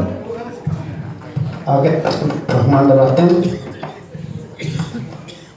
Subhanaka la ilma lana illa ma 'allamtana innaka antal alimul hakim. Wa ba'du. Assalamualaikum warahmatullahi wabarakatuh. Ito po ay katanungan dahil po dito sa revolutionary government is karamihan po dito ay napapansin ko is pangsamuro struggle po yung nagdididlo. Then pag yung revolutionary government po natin ngayon is mangingibabaw, mananaig po, is ano po yung maging connection doon sa bangsamoro struggle natin. Makakalimutan po ba natin yung objective, principles ng bangsamoro struggle natin? O dito po tayo magpo-focus, then ano po yung maging connection doon sa bangsamoro struggle po natin? Salamat po. What is the connection between the revolutionary government and the Bangsamoro regional state? This is what I can say. The basic connection between the revolutionary government and the Bangsamoro regional autonomous regional state is very fundamental. Why? Ang lahat ng mga objections ng Kongreso, ang lahat ng mga objections sa Senado ay mawawala lahat yan under a revolutionary government. Ano ang nagpapatagal sa approval ng mga basic BBL? Ano ang nagpapatagal sa lahat ng mga legislations hinggil sa Bangsamoro? Ano ang nagpapatagal at nagiging sagabal sa tinatawag nating autonomous Bangsamoro Autonomous Region under a federal system of government?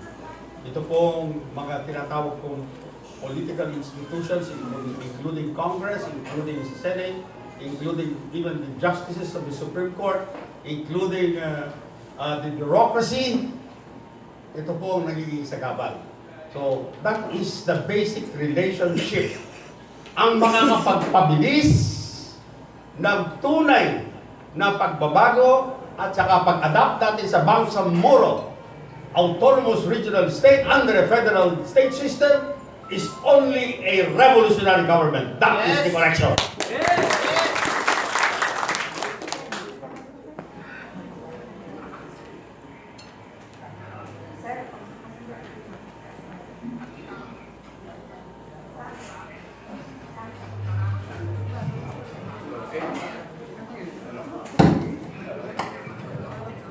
So, meron pa?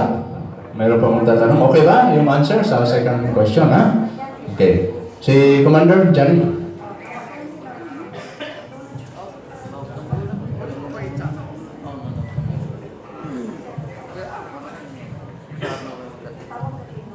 Assalamualaikum. Itong tanong na ito, kahit anong tapang natin, kung wala tayong batas, wala rin mangyayari sa atin. Ang tanong, Bishop, dito sa amin sa Bangsamoro, pwede na ba kami maghanda ng batas namin sa Bangsamoro? Kasi sa mga nakalipas na araw, meron kaming sinumiti sa presidente na mismo na magiging batas ng Bangsamoro.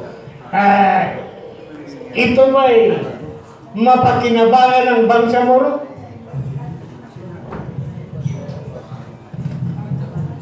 Yan ang batas natin. Kaya kung wala tayong batas, ututurin din tayo ng Tagalusong.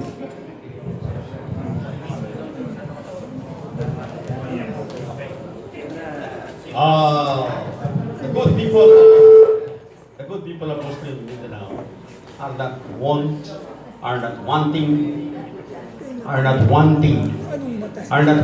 for intellectuals, are not wanting for scholars, are not wanting for military commanders, are not wanting for political leaders, genuine political leaders, that the mga trapo, in order to formulate different laws, different programs that should be presented to the national government, that should be presented to the President, that should be presented to Congress, that should even be presented even to the Supreme Court, if need be.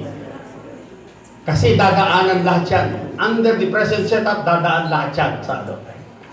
Ang basic premise mo ay ganito, sinasabi mo na hanggat wala tayong mga batas na nagbibigay sa atin ng otoridad, ay hindi tayo makakakilos. Ay, ano ba ang mauna? Mauna ba ang magagawa mong batas kaysa ating pagkilos? Kaya mauna ang ating pagkilos katulad ng ginagawa natin ngayon. Because these people in Congress, these people in the Senate, these people even in the executive, these people in the justice of the Supreme Court, will not do the work for us. No one will do the work for us. Tayo ang gagawa ng mga yan at tayo rin ang magtataguyod at magpapatupad. Kung hindi tayo kikilos, sino ang kikilos? Kung hindi ngayon, kailan pa? Ngayon na! Acknowledging the presence of our media friend from the XY. Is it Mr. Lauban, huh? Yes. So, maya, Dato, we will be giving you the chance to talk and interview our very own Bishop Tayag. Continue, brother. Okay. So, kung meron pang mga katanungan dyan, we are still accepting. Time check, no? It is 11:45. Hintay lang natin dumating yung in-order natin sa labas kasi hindi ma-cope up nitong venue ang kakailangan nating full. Kasi nag-exceed po tayo sa expected. Ito ang isang sign na talagang handang-handa ang Bangsamoro. We are expecting 50, ang dumating po ay more than 100. Palakpakan natin mga sarili natin. Ganun talaga. So, nag-order na kami sa labas. So, siguro maganda yung sabay-sabay kakain. Hindi po ba? Okay. So, kung meron pang gusto magtanong, still we are accepting maybe 1 or 2 questions. Then after that, pupunta na tayo sa closing remarks. Anyone from the group? I think wala na.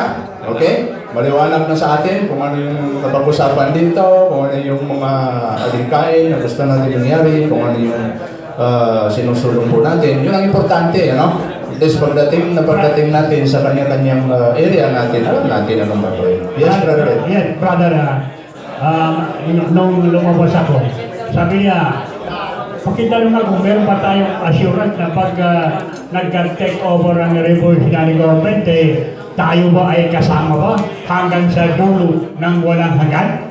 So, let me ask the good Bishop for that concern. Tayo po ay ang nag-umpisa ng revolutionary government ito. At kayo ay kasama mula't simula hanggang sa dulo ng walang hanggan. So, pagsama-sama tayo, walang iwanan. At I am very confident and I trust, and I'm very confident and I trust fully yung aking karanasan sa mga warriors that have come and gone from the ranks of our Muslim peoples. Their bravery, their courage, and their audacity is astounding. And they are still being written in history. At marami pa tayong iwawasto sa kasaysayan ng Pilipinas. Kasama na ang tinatawag ni Digong na historic injustice to the Muslim peoples. Takbir! Yung concern ninyo, nairelay ko na. Hindi sa akin galing yung sagot. Galing mismo kay Bishop Nilo Tayag. Ayos na! Alhamdulillah. Okay. No problem.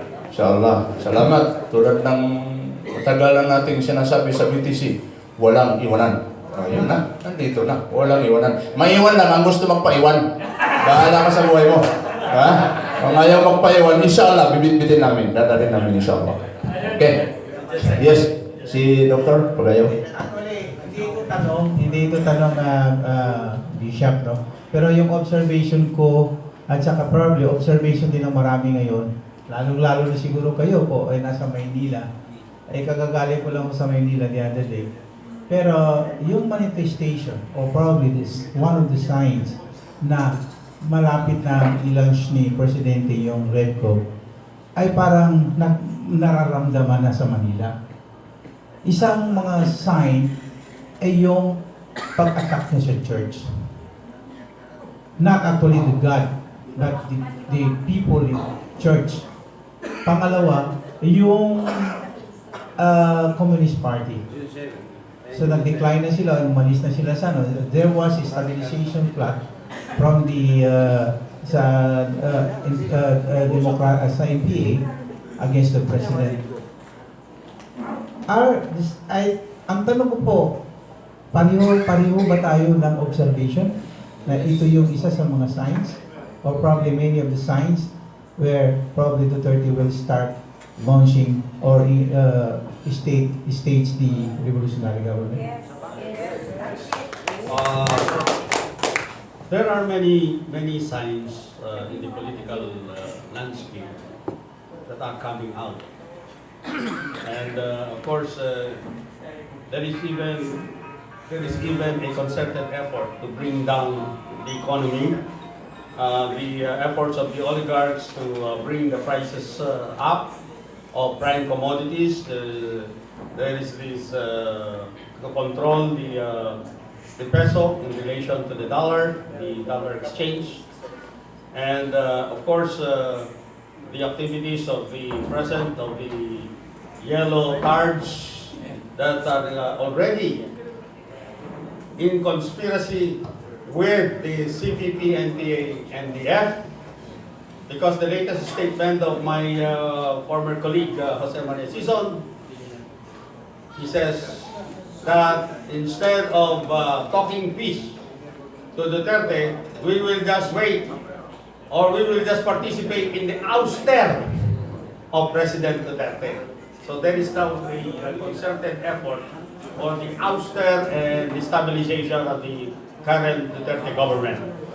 And of course, tama yung sinabi mo, Doctor, that the Roman Catholic Church led by the Catholic Bishops' Conference of the Philippines, is leading a concerted effort in order to destabilize the present government. And the President has formed a group to talk with them. Hindi nagtumitigil ang Presidente na magpag-usap sa kanila. And of course, the cancellation by the unilateral cancellation by Jose Maria Sison of the peace talks between the GPH and the National Democratic Front of the Philippines is also an indication that they are rejecting the offer of the President for peace. So there are many other signs involved here, no? The latest, there are efforts now to a co-warrant petition against the President. Now questioning the qualification of the President even before the COMELEC.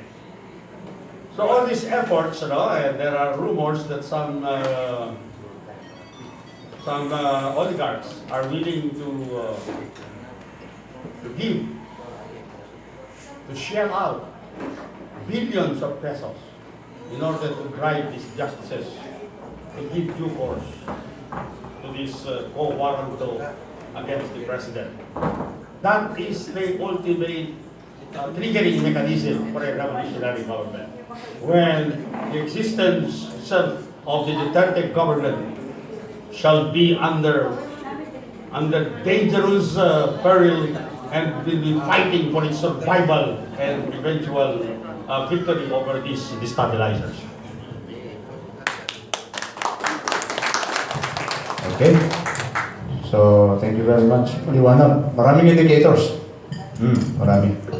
So, basta ang importante, tulad ng mensahe ni Bishop kanina ay, ang tanong naman ulit sa atin, gaano tayo kahanda? Diba? Gaano tayo kahanda? Mula sa regional level, provincial level, barangay level, municipal hanggang sa barangay level. So, anyway, for the information of the good bishop here, may mungkahi po ang Regional Executive Council na pag-uusapan natin yung pagkakaroon ng another round of gathering like this, maybe after the July 7 gathering sa Manila, sa area po ng Sambasulta. Kasi yung brothers natin na nandito, from Zamboanga Peninsula, yung 4 na Zamboanga po, City, Sur, Sibugay at saka Norte, and Basilan, Sulu, Tawi-Tawi ay gusto nilang dalhin ng lahat na ng municipal officers nila, from municipal chairman to vice chairman. Pero kung bitbitin po nila dito sa Cotabato, naku po, isang katutak na gastos ang gagugulin nila. So anyway, tayo ngayon, self-reliance po ang ginagamit natin dito ngayon. Ang gusto po nila ay maybe sa Zamboanga City. Pero anyway, mamaya pag-uusapan po natin, inshallah. Basta na-i-rehistro ko lang, no, yung mungkahi po ng Zamboanga area and Basulta. Actually, Basulta, no? Sana magkaroon din ng ganito. Similar like this, mag-vote din sila. Kasi ready po ito eh. Yung BTC ready hanggang barangay, actually meron na po kami. May listahan. In Lanao, I'm together, Lanao din po. Maybe separate, no? Yung Lanao, isang gathering naman siguro para sa Lanao. Maybe sa Iligan or sa Cagayan. Di ba? Hindi pa siguro pwede sa Marawi, Datu Amor, no? Di ba? So sa Cagayan siguro. Yung saan mayroong airport para madali si Bishop makapunta. So anyway, without much ado, siguro i-close na muna natin. Nandyan na yung lunch natin, but before serving the lunch, siguro maginig na muna tayo sa kahuli-hulihang part ng ating pong program. Walang iba ay yung pagbibigay po ng closing statement o closing remarks ay sa ating pong isa sa mga member ng Regional Executive Council natin. Walang iba si Professor Albaya Andamen. Palakpakan po natin.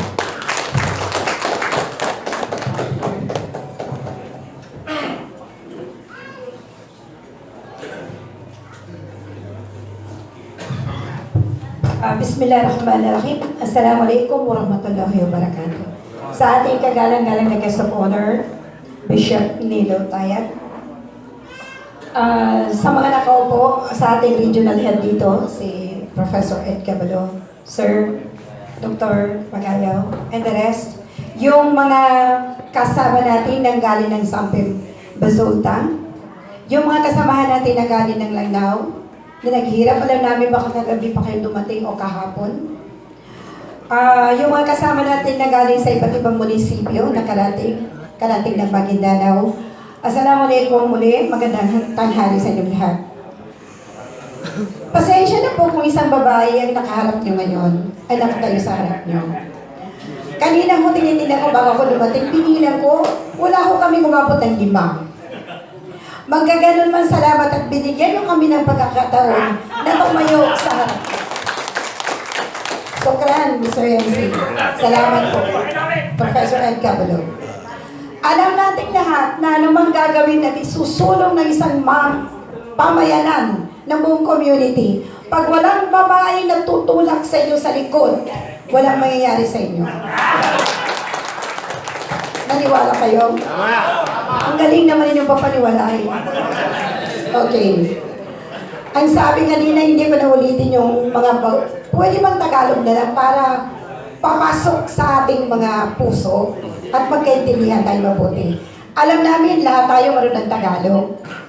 Basta nanonood ng probinsyano, magaling niya managalog. Di po ba? Okay. Serious na tayo. Alam niyo ba kung ano itong pinapasok ninyo? Alam niyo ba kung ano yung babalikatin yung mga responsibilidad? Bago tayo pumasok sa session hall na to, alam niyo ba kung anong pinasok niyo? Pwede ba magtaas ng kamay yung alam niya kung anong pinasok niyo? Konti lang. Dito po, hindi pa sure kung ano yung pinasukan nila. Ito ho ay isang gabundok na responsibilidad. Gabundok kasing bigat ng bundok. Dahil dadalhin natin yung mabilisang pagbabago. Di po ba? Pag sinabi mabilis, fast track lahat. Mabilis ang pagbabago. Ang tanong, ano ba yung babaguhin mo? Ano mo ba kung ano babaguhin mo? Ano ba yung mali? At kung mali, anong gagawin ko para matuwid yun? Baka sa sulong natin na may tuwid yung mali, baka lalong maging mali. Yun ho yung isipin natin. Handa ka na ba sa pagbabago? O mas lalong worst ang dala mo? Baka po nang pumasok tayo dito, nauna yung self-interest. Dahil ako kikilalanin akong ganitong posisyon. Papasok ako sa cabinet. Papasok ko ganito. Tapos yung taong nagsasabi na wala akong mapuntahan, tatawagin niya akong sir, starting September to October. O kung gusto nating baguhin, gusto nating in our own little way, manot buget na makatabang ta. Abi ako mangkangay sa mineral water ka ng mga tawa pakayong get, malaking bagay yun. O pamasya ka sa pagkaragyan, abi ako kaagi ng kasabaan ko. Kanong babayan to magingay ito, tawan to kagina na break na mga tangin na pulanin. Mas lagi na bagay. Hindi naman kailangan ibigay mo lahat. Ipuputol mo pa yung ulo mo dyan. Dahil ganun ang revolusyon. Hindi po. Apyan niya may kaagil mo na 5. Apyan niya magkantarupo niya. Apyan niya pa word po niya na kapitalin na mas bagay sa revolusyon. Hindi po ba? Hindi na kailangan gumasto. Magsalita ka lang po, may nakikita ka. Siya sa nakita kasi especially sa Muslim, yung culture of silence. Kultura ng katahimikan. Kahit anong ginagawa ng leader, di pa talo kasi dato. Di pa talo kasi bay. Natingaray culture of silence. Pag si Pransong Hari, way makapatali ko na pandada. No ba sila ng mga sarawangan tao?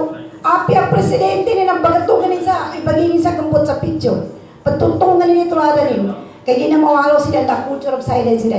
Sa kita niya, may kapagkulitaw, na dito pagkatika pagtalo, dito pagkatika pandaway, may ka mga dato mga bay, may ka mga kapitan, may ka mga puli posisyon na di pagtalo. Api ang pagmaturo nila labi, papatarinin. Isang bagay yan na dapat alisin natin. Pelo-pelo, ganaman ng abra.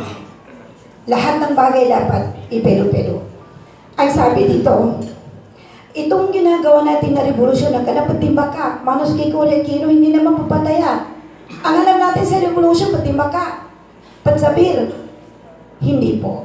Ito ay gagawin natin sa isang mahinahong paraan na kung saan katulong tayo sa doon sa sinasabi ni Sir na peace. Isa dito, hindi yung objective ha. Sabi dito, ano yung C? Tumulong tayo against criminality. Kanayanin man na, imanig kang tao. Salamat ng pamuno. Yun bang pag may bumaril dyan, may nakita mong tao na siya talaga yung nagdakaw, hindi mo ituturo sa mo, hindi ko nakita.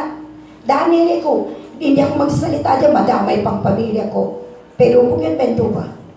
Di kami yung gamakamong. Inuntan nere ng karning kinapanibasin, pero di ka pa mong pagdalo. Paano ka makakatulong against criminality? Drug addiction, steady drug addiction, gas-gas na balita, no peace din drug addiction. Pero nandyan pa rin.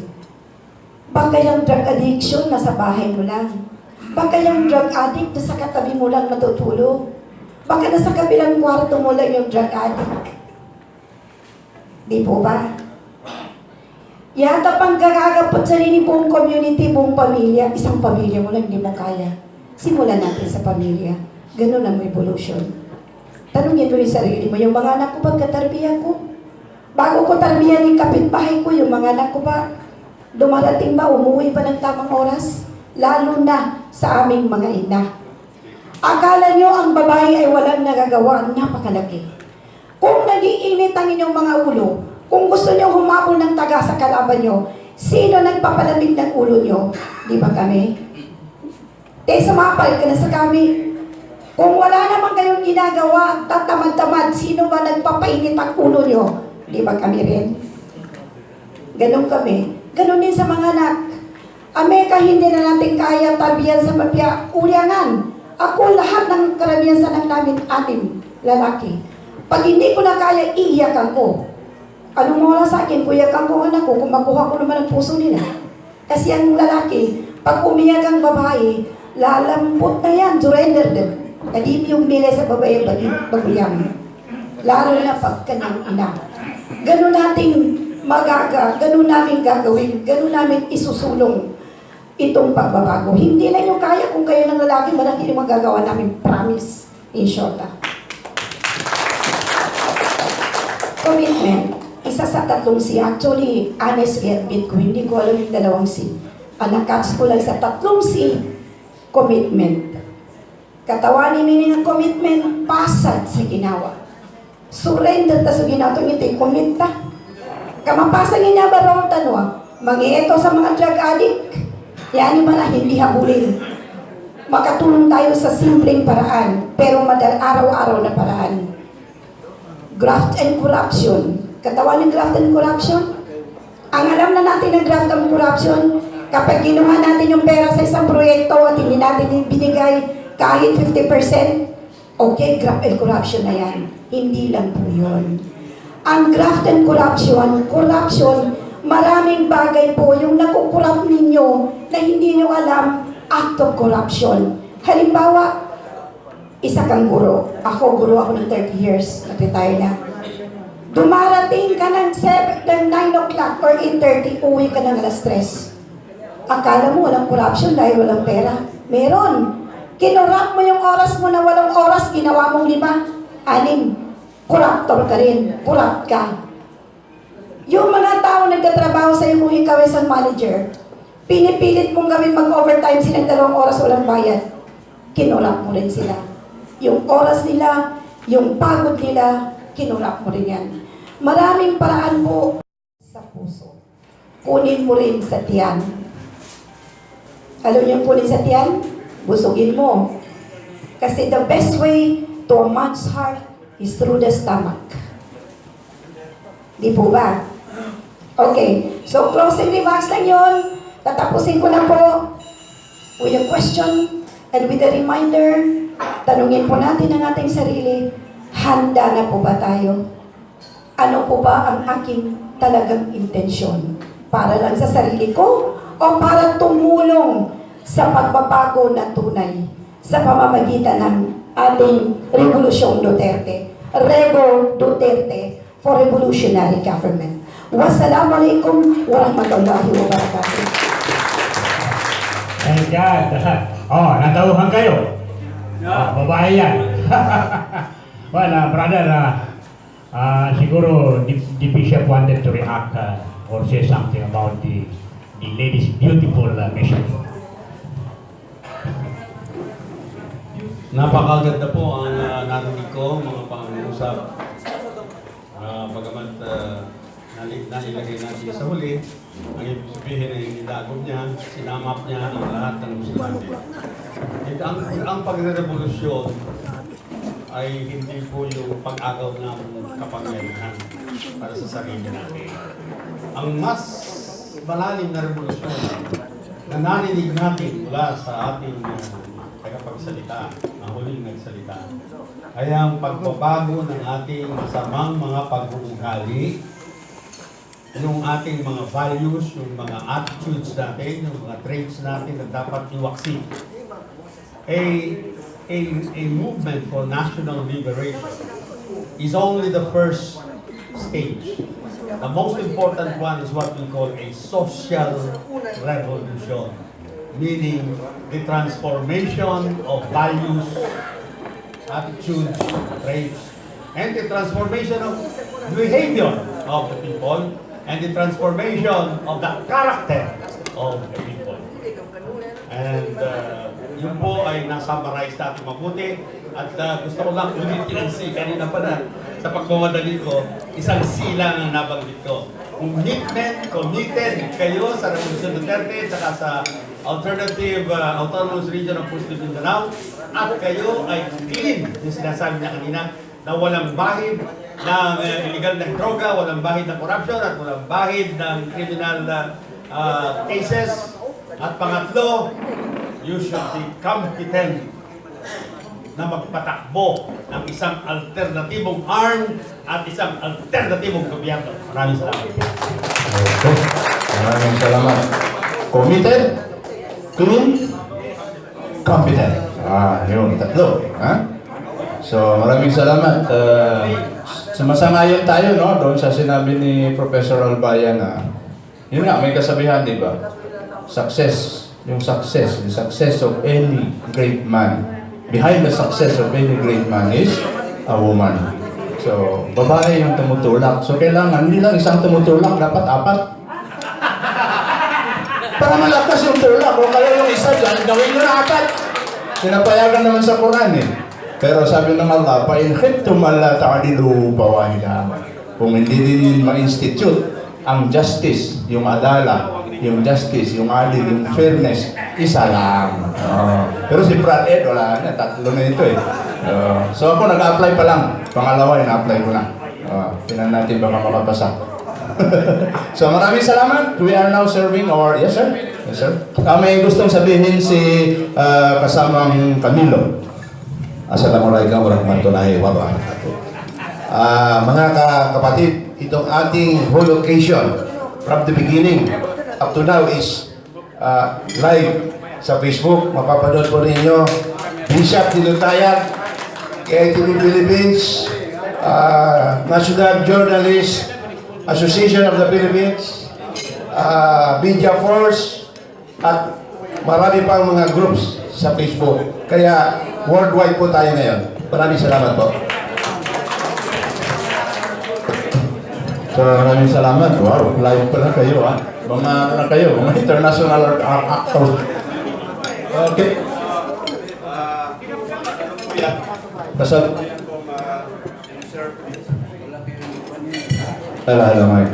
Kasalukuyan pong isi-serve na natin yung ating lunch. So, after that, huwag muna tayo maghiwa-hiwalay, no? Maliban doon sa mga malalayo, siguro kung gusto nilang maybe habulin yung oras ng pagbiyahe nila, yung Basulta at saka Lanao.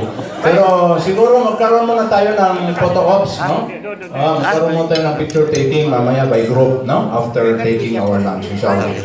At saka yung, siyempre, yung media na gustong interviewin si Bishop, mamaya po bibigyan po natin. Okay?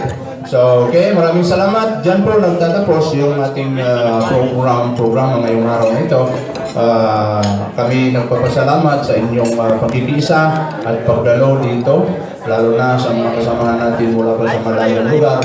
And siguro, sana ay maaprobahan yung ating request na magkaroon din po tayo sa Zamboanga area for the region of Sambasulta na similar to this Kasi yung willingness at saka kahandaan po ng ating mga leader ay nandyan na.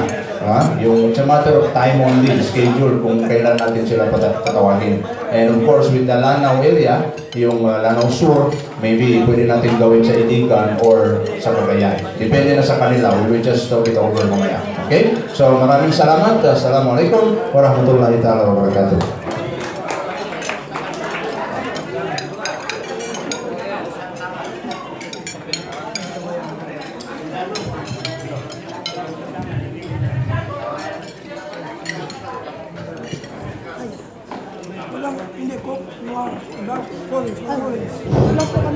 Yung hindi magkasya sa plato, as we announced earlier, meron po tayong available pack lunch. Hindi diyan po. Sabay-sabay tayong kakain. Okay.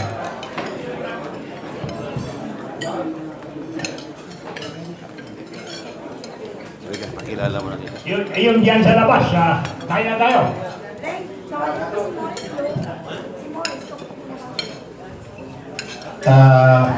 Pwede po ba ipakilala ko ang aking kaklase, elementary, sa Lantingan, Bigit Cotabato. Na para ko ng kapatid. Mga kasama, pinapakilala ko po sa inyo, si Datu Eid kaklase ko, elementary, at para ko ng kapatid. Maraming salamat po.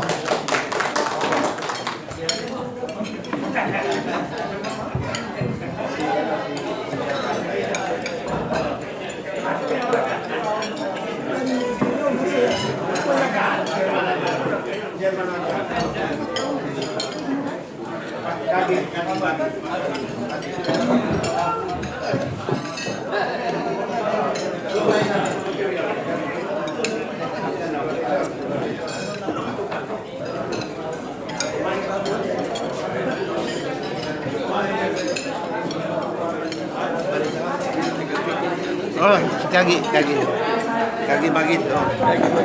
Buka dito. Ikaw? Ano na ako? Ano na ako? Ano rin? Dito ka, meron kang kunin. Kaya nga na dyan. Ha? Sige.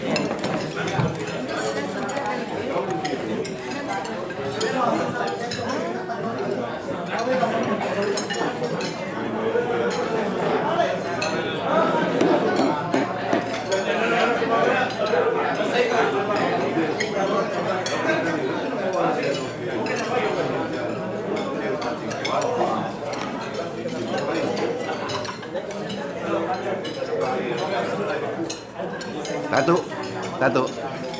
Brother.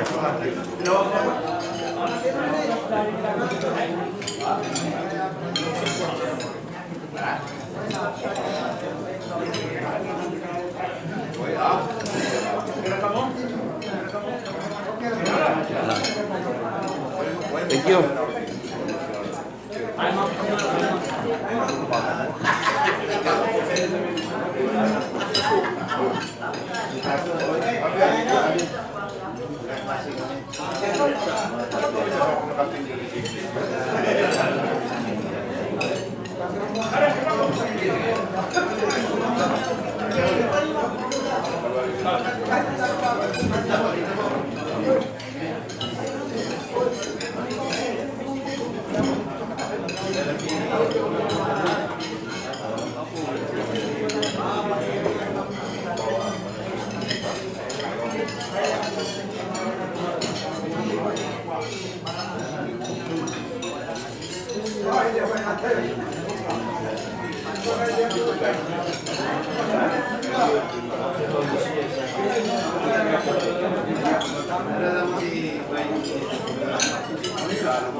Or ano yung commander mo from DXMY REBOLUSYONG Cotabato. Ang may tatanong ko lang po, para po sa kabalitero ng nakarami, lalong-lalo na po sa mga tao dito sa Maguindanao, sa autonomous civilian na Muslim nila, ano po ba itong revolutionary government? Well, the revolutionary government is the one supporting now what we have launched, which we call alternative meaning autonomous freedom and Muslim. Revolutionary movement is actually a change, a complete change in the government. It is a rejection of the present constitution. Congress and the Senate will be abolished, and then the President will be given the powers of legislation, and then of course the administrative system will be cleansed, the bureaucracies, Konting katahimikan na po. Konting katahimikan na. So, in other words, there will be the component also, the military component, which is the support of people's militia and even the former revolutionaries, including some elements of the New People's Army and some elements of the HMD and And I do hope that with the launching now of the alternative autonomous region of Muslim Mindanao, this will be putting enough pressure on the part of the MNLF and the MILF to come to the negotiating table. Because President Duterte has been inviting them to talk to each other, and the President is willing to be the middleman, so to speak. In other words, to mediate between the MNLF and the MILF so that we can now push for the maximum regional state. Because if we do not do anything, I consider the launching today of an alternative arm, because we are presenting to the President that our dissatisfaction with the present arm. We are presenting an alternative arm led by no less than Mustafa Eid Kabalu. He is the regional chairman. And the regional arm, which purportedly shall become the Bangsamoro autonomous region, that will be the state, regional state, that will be part of the Federal Republic of the Philippines. Yun ang ating nai-envision na mangyayari. So this move, this launching today, enjoys the full support of Revolution Duterte and revolutionary government, which I am the lead convener and the founding national chair, and the regional chair of this alternative arm is no less than Mustafa Eid. For just a follow-up question, sir. Sir, as we all know that there are also some groups who are on their process of the what I say is the BTC or the BBL how would this revolutionary government coexist with that groups? We welcome all the groups that, number one, who are advocating for a revolutionary government. But our group is just very definitive. Definitive in the sense that it is a revolution Duterte for a revolutionary government. Why? It has to be very definitive because some might be moving for a revolutionary government na iba naman ang iupo nila sa kapangyarihan. That's, we want to make sure na we are not removing a sitting president. We are not replacing him with any other personality. So that's why we are for a peaceful revolution, a peaceful transition of government. Because EDSA 1, naalis nila si Marcos, EDSA 2, naalis si Raff, EDSA 3, naalis si Jenny. In this case, we are not removing a sitting president. We are reinforcing, we are strengthening, we are giving him more powers of legislation, the abolition of Congress and the Senate, and then with the reinforcement and the cleansing of the bureaucracy, and then the provision for an alternative local government units. Thank you very much, sir. Sir, Abraham Saling from Brigada. So, does it mean, sir, yung sinasabi po ninyo, ay bubuwagin yung ating legislative body ng ating pamahalaan? By definition, a revolutionary government removes all obstacles to the creation of this revolutionary government, including existing constitutions and bylaws. And of course, under the present 1987 Constitution, meron pang Kongreso, meron pang Senado, aalisin ang Kongreso at Senado. And full legislative powers will be given to the President. Kasi parang kakaroon ng authoritarian government ang Pilipinas. Well, you can say that, kasi ironically, we have to strengthen the powers of the president in order to really bring about real democracy. Kasi our position is that there is just the illusion of a democratic system existing in our country.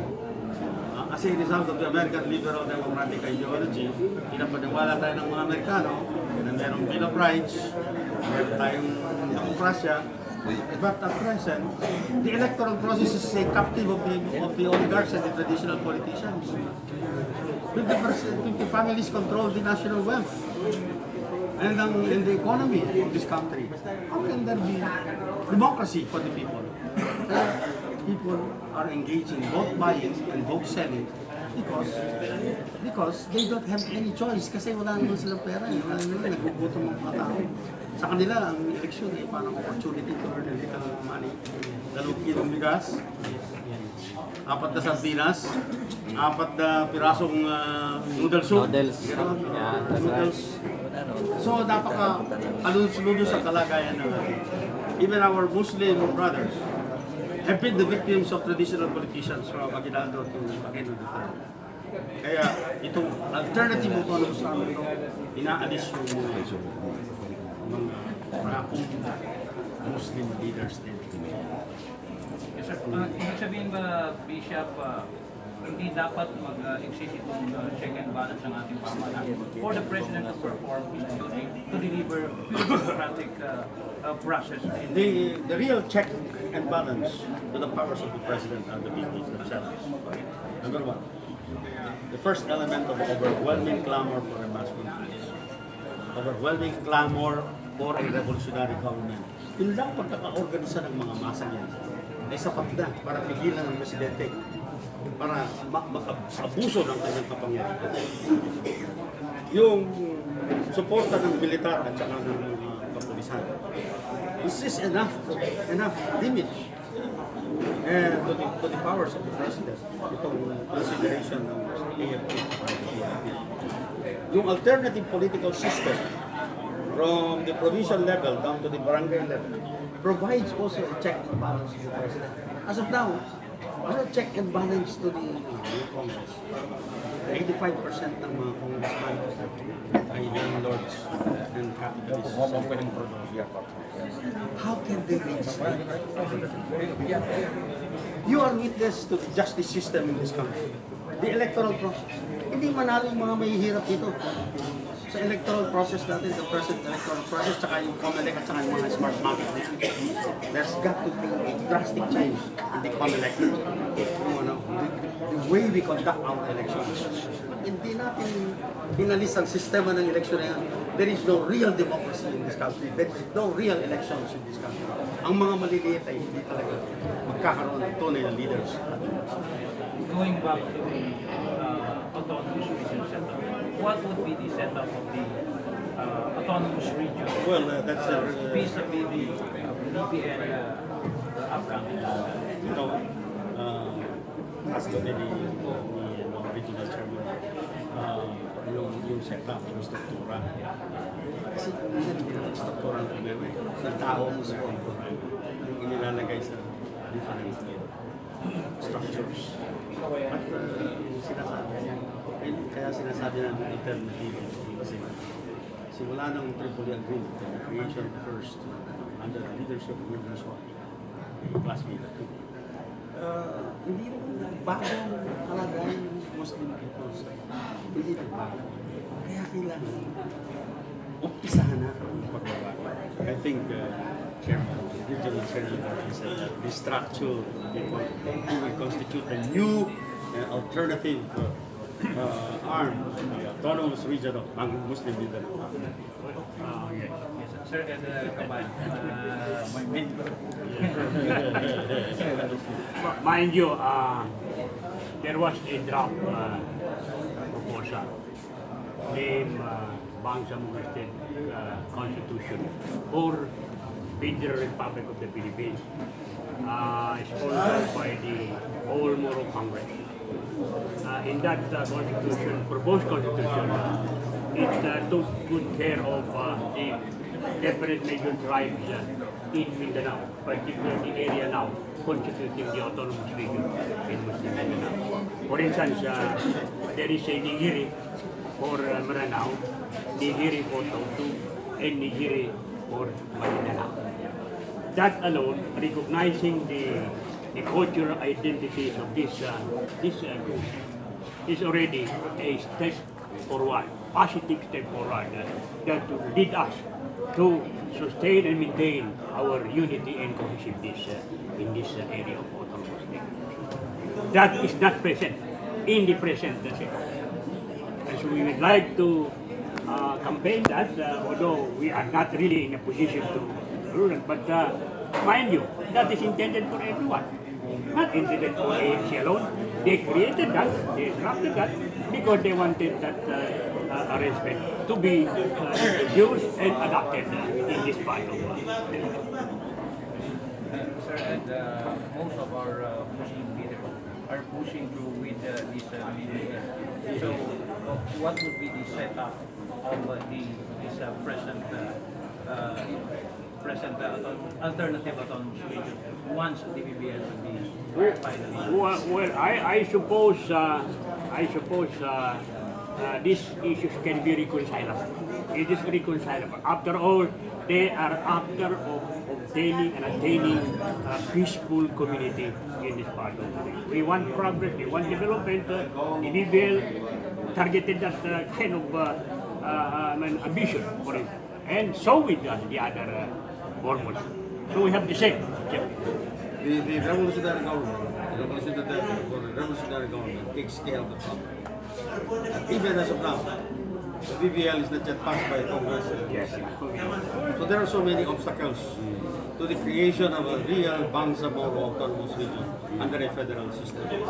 Those obstacles will be taken care of by a revolutionary government. Yes. And sir, just for my last question, ano po bang meron dito sa alternative autonomous region that would you think would be bested and finally address the injustices for the Bangsamoro people? Well, I have always harbored my speeches that up to now, sinabi ko ang mga Muslim people, our Muslim brothers, have not succumbed, have not capitulated to Spanish colonialism and in short, before the Treaty of Paris, we were sold by the Spaniards, the Americans for $20 million. But actually, the state of a Muslim Mindanao had already been in existence even before the coming of the Spanish colonial masters and the conquistadores. Nauna nang naitayo ng mga estados. It is a fact of history na nauna. It took 300 years bago lumitaw ang isang Bonifacio at saka isang Rizal. The imaginings of the nation, the imaginings of the Filipino nation, pero meron ng pang sa mundo. All we just have to do, yung historical injustice na yun, tinake over lang ng American imperialism by the Treaty of Paris, ang mga Muslim states dito sa Mindanao, tinake over. That is to me a historical injustice. Sir, my last question is for Ed. Sir, any message for the people in autonomous region regarding to this alternative autonomous region? Well, this is a hope. If they want change, concrete change, they have to support the revolutionary government. This is a shortcut to meaningful and substantial development that we had been longing before, that we've been depriving our people. This is the only alternative, the revolutionary government. Before your parting I want to ask this question. Do you think magiging popular Well, the SWS has come up with 32 million Filipinos in approval of the revolutionary government. Approving the revolutionary government. That is even without a campaign, an information campaign. In fact, ang nagsasuffer pa dyan ang federalism. People do not even know what federalism is. Pero pag sinabi mong revolutionary government, siguro basta nakikita nila yung mga problema nila. Can only be solved by this revolutionary government. Very 32 million Filipinos, SWS, 32 million Filipinos have approved of a revolutionary government. Eh pag numikot pa kami niyan ni na Datu Eid Kabalu, mas marami pang makakaalam sa revolutionary government. My message to the Filipino people, this is a chance of a lifetime. Only once in 100 years. We'll have to wait for another 100 years. Na kung saan nag-converge yung right to revolution at saka right to President Duterte to preserve and protect the state against Islamizers. It's going to be peaceful because we are not removing a sitting president. We are not fighting a sitting president. Hindi, pinapalakas pa namin ang Estado upang ang Estado ay maging instrumento ng tunay na pagbabago sa ating bansa. Inaanyayahan natin lahat ng sektor ng mga Pilipino. Lahat ng mga iba't ibang mga ribo, mga lahing mga Pilipino. Pati lang mga lumas, pati mga Muslim at mga Christian, na magkaisa na tayo lahat sa ilalim ng isang revolutionary government. lamang maraming Thank you. Thank you very much, sir.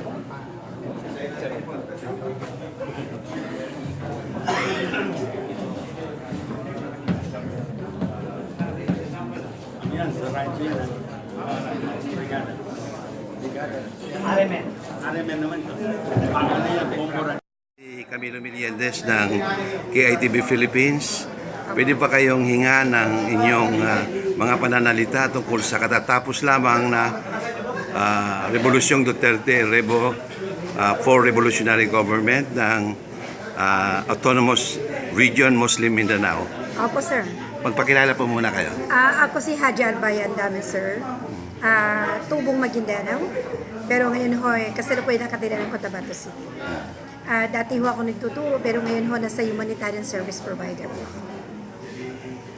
Ano po ma'am ang inyong masasabi sa inyong okasyon dito, yung event na ito? Napakalaki ng event na ito, maraming dumating at parang may mga magagandang plano ang inyong samahan. Opo. So, alam namin na ito yung tinatawag na launching ng ARMM officials. So, ibig yung sabihin nito, kabuuan ho ng ARMM. Ito ho, alam nating sakop niya yung 5 probinsya. At alam natin malaki nga ho. So, sa katunayan, nandito po yung miyembro ng mga kasama natin ang galing Samping Basulta. At galing pa rin ho ng Lanao yung iba. Nagpapatunay lang ho yun o manifestation na naganap na po ho sa buong bansa na ang nangyayari ho ngayon o narinig nila yung ating revolutionary form of government ngayon na pinangunahan ng ating presidente o ayon sa kanyang kaalaman. Ano po, ma'am, ang pangunahing dahilan bakit kayo sumusuporta sa revolutionary government? Sir, hindi na ho natatago sa inyo ang claymore ng buong Bangsamoro. Ang sigaw nila ng pagbabago. Baguhin lahat yung sistema, maraming sistema na nag-uugnay ho sa taas, punta sa ating mga grassroots level ng ating kababayan. So marami hong bagay yung dapat nating baguhin. Yung mga sistema, kung sabihin natin, sasabi nilang bulok na sistema. Pero hindi naman ho ibig sabihin yung bulok hindi na pwedeng ituwid. So marami sa tulong ho ng gobyerno natin ngayon. Pagtulong-tulungan natin, sa tulong nyo ni Bishop, pagtulong-tulungan natin baguhin ang ganitong mga sistema ng ating gobyerno. Naniniwala kami na kung ito ay nangyayari sa Bangsamoro pa rin ang gamot. Nasa amin pa rin kung paano namin baguhin at iangat ang aming sarili. So, alisin yung kompetisyon, alisin yung paligsahan. Magtulungan ho. Bawat isa, alamin nila kung anong may tutulong nila in their own little ways, in their own little means. Dahil naniniwala tayo, bata man o matanda, babae o lalaki, meron hong magagawa kung gugustuhin nila. Yung bang mga hinahangad din yung pagbabago ay hindi na maaaring gawin na walang revolutionary government? Maaari po, pero matagal na proseso. Ginawa na ho natin yan since 1996, di po ba? Matagal na. Pero naniniwala kami ngayon na itong revolutionary government, yung solusyon kung paano ma-fast track. Naniniwala kami na habang ginagawa natin, nilalakad natin yung federal system of government, nandyan ho, transition period na pwede tayong pumasok at pwede natin ipakita na kaya natin gawin yan. Naniwala tayo na sa maikling sandali, kung lahat tayo ay tulong-tulong, sinasabi ko different sectors, sectoral representations, we believe that we could hold this, that we can have this. Gusto niyo bang manawagan direktamente kay President Duterte para sa inyong kahilingan na magdeklara na siya ng isang revolutionary government? Sana ho mapakinggan.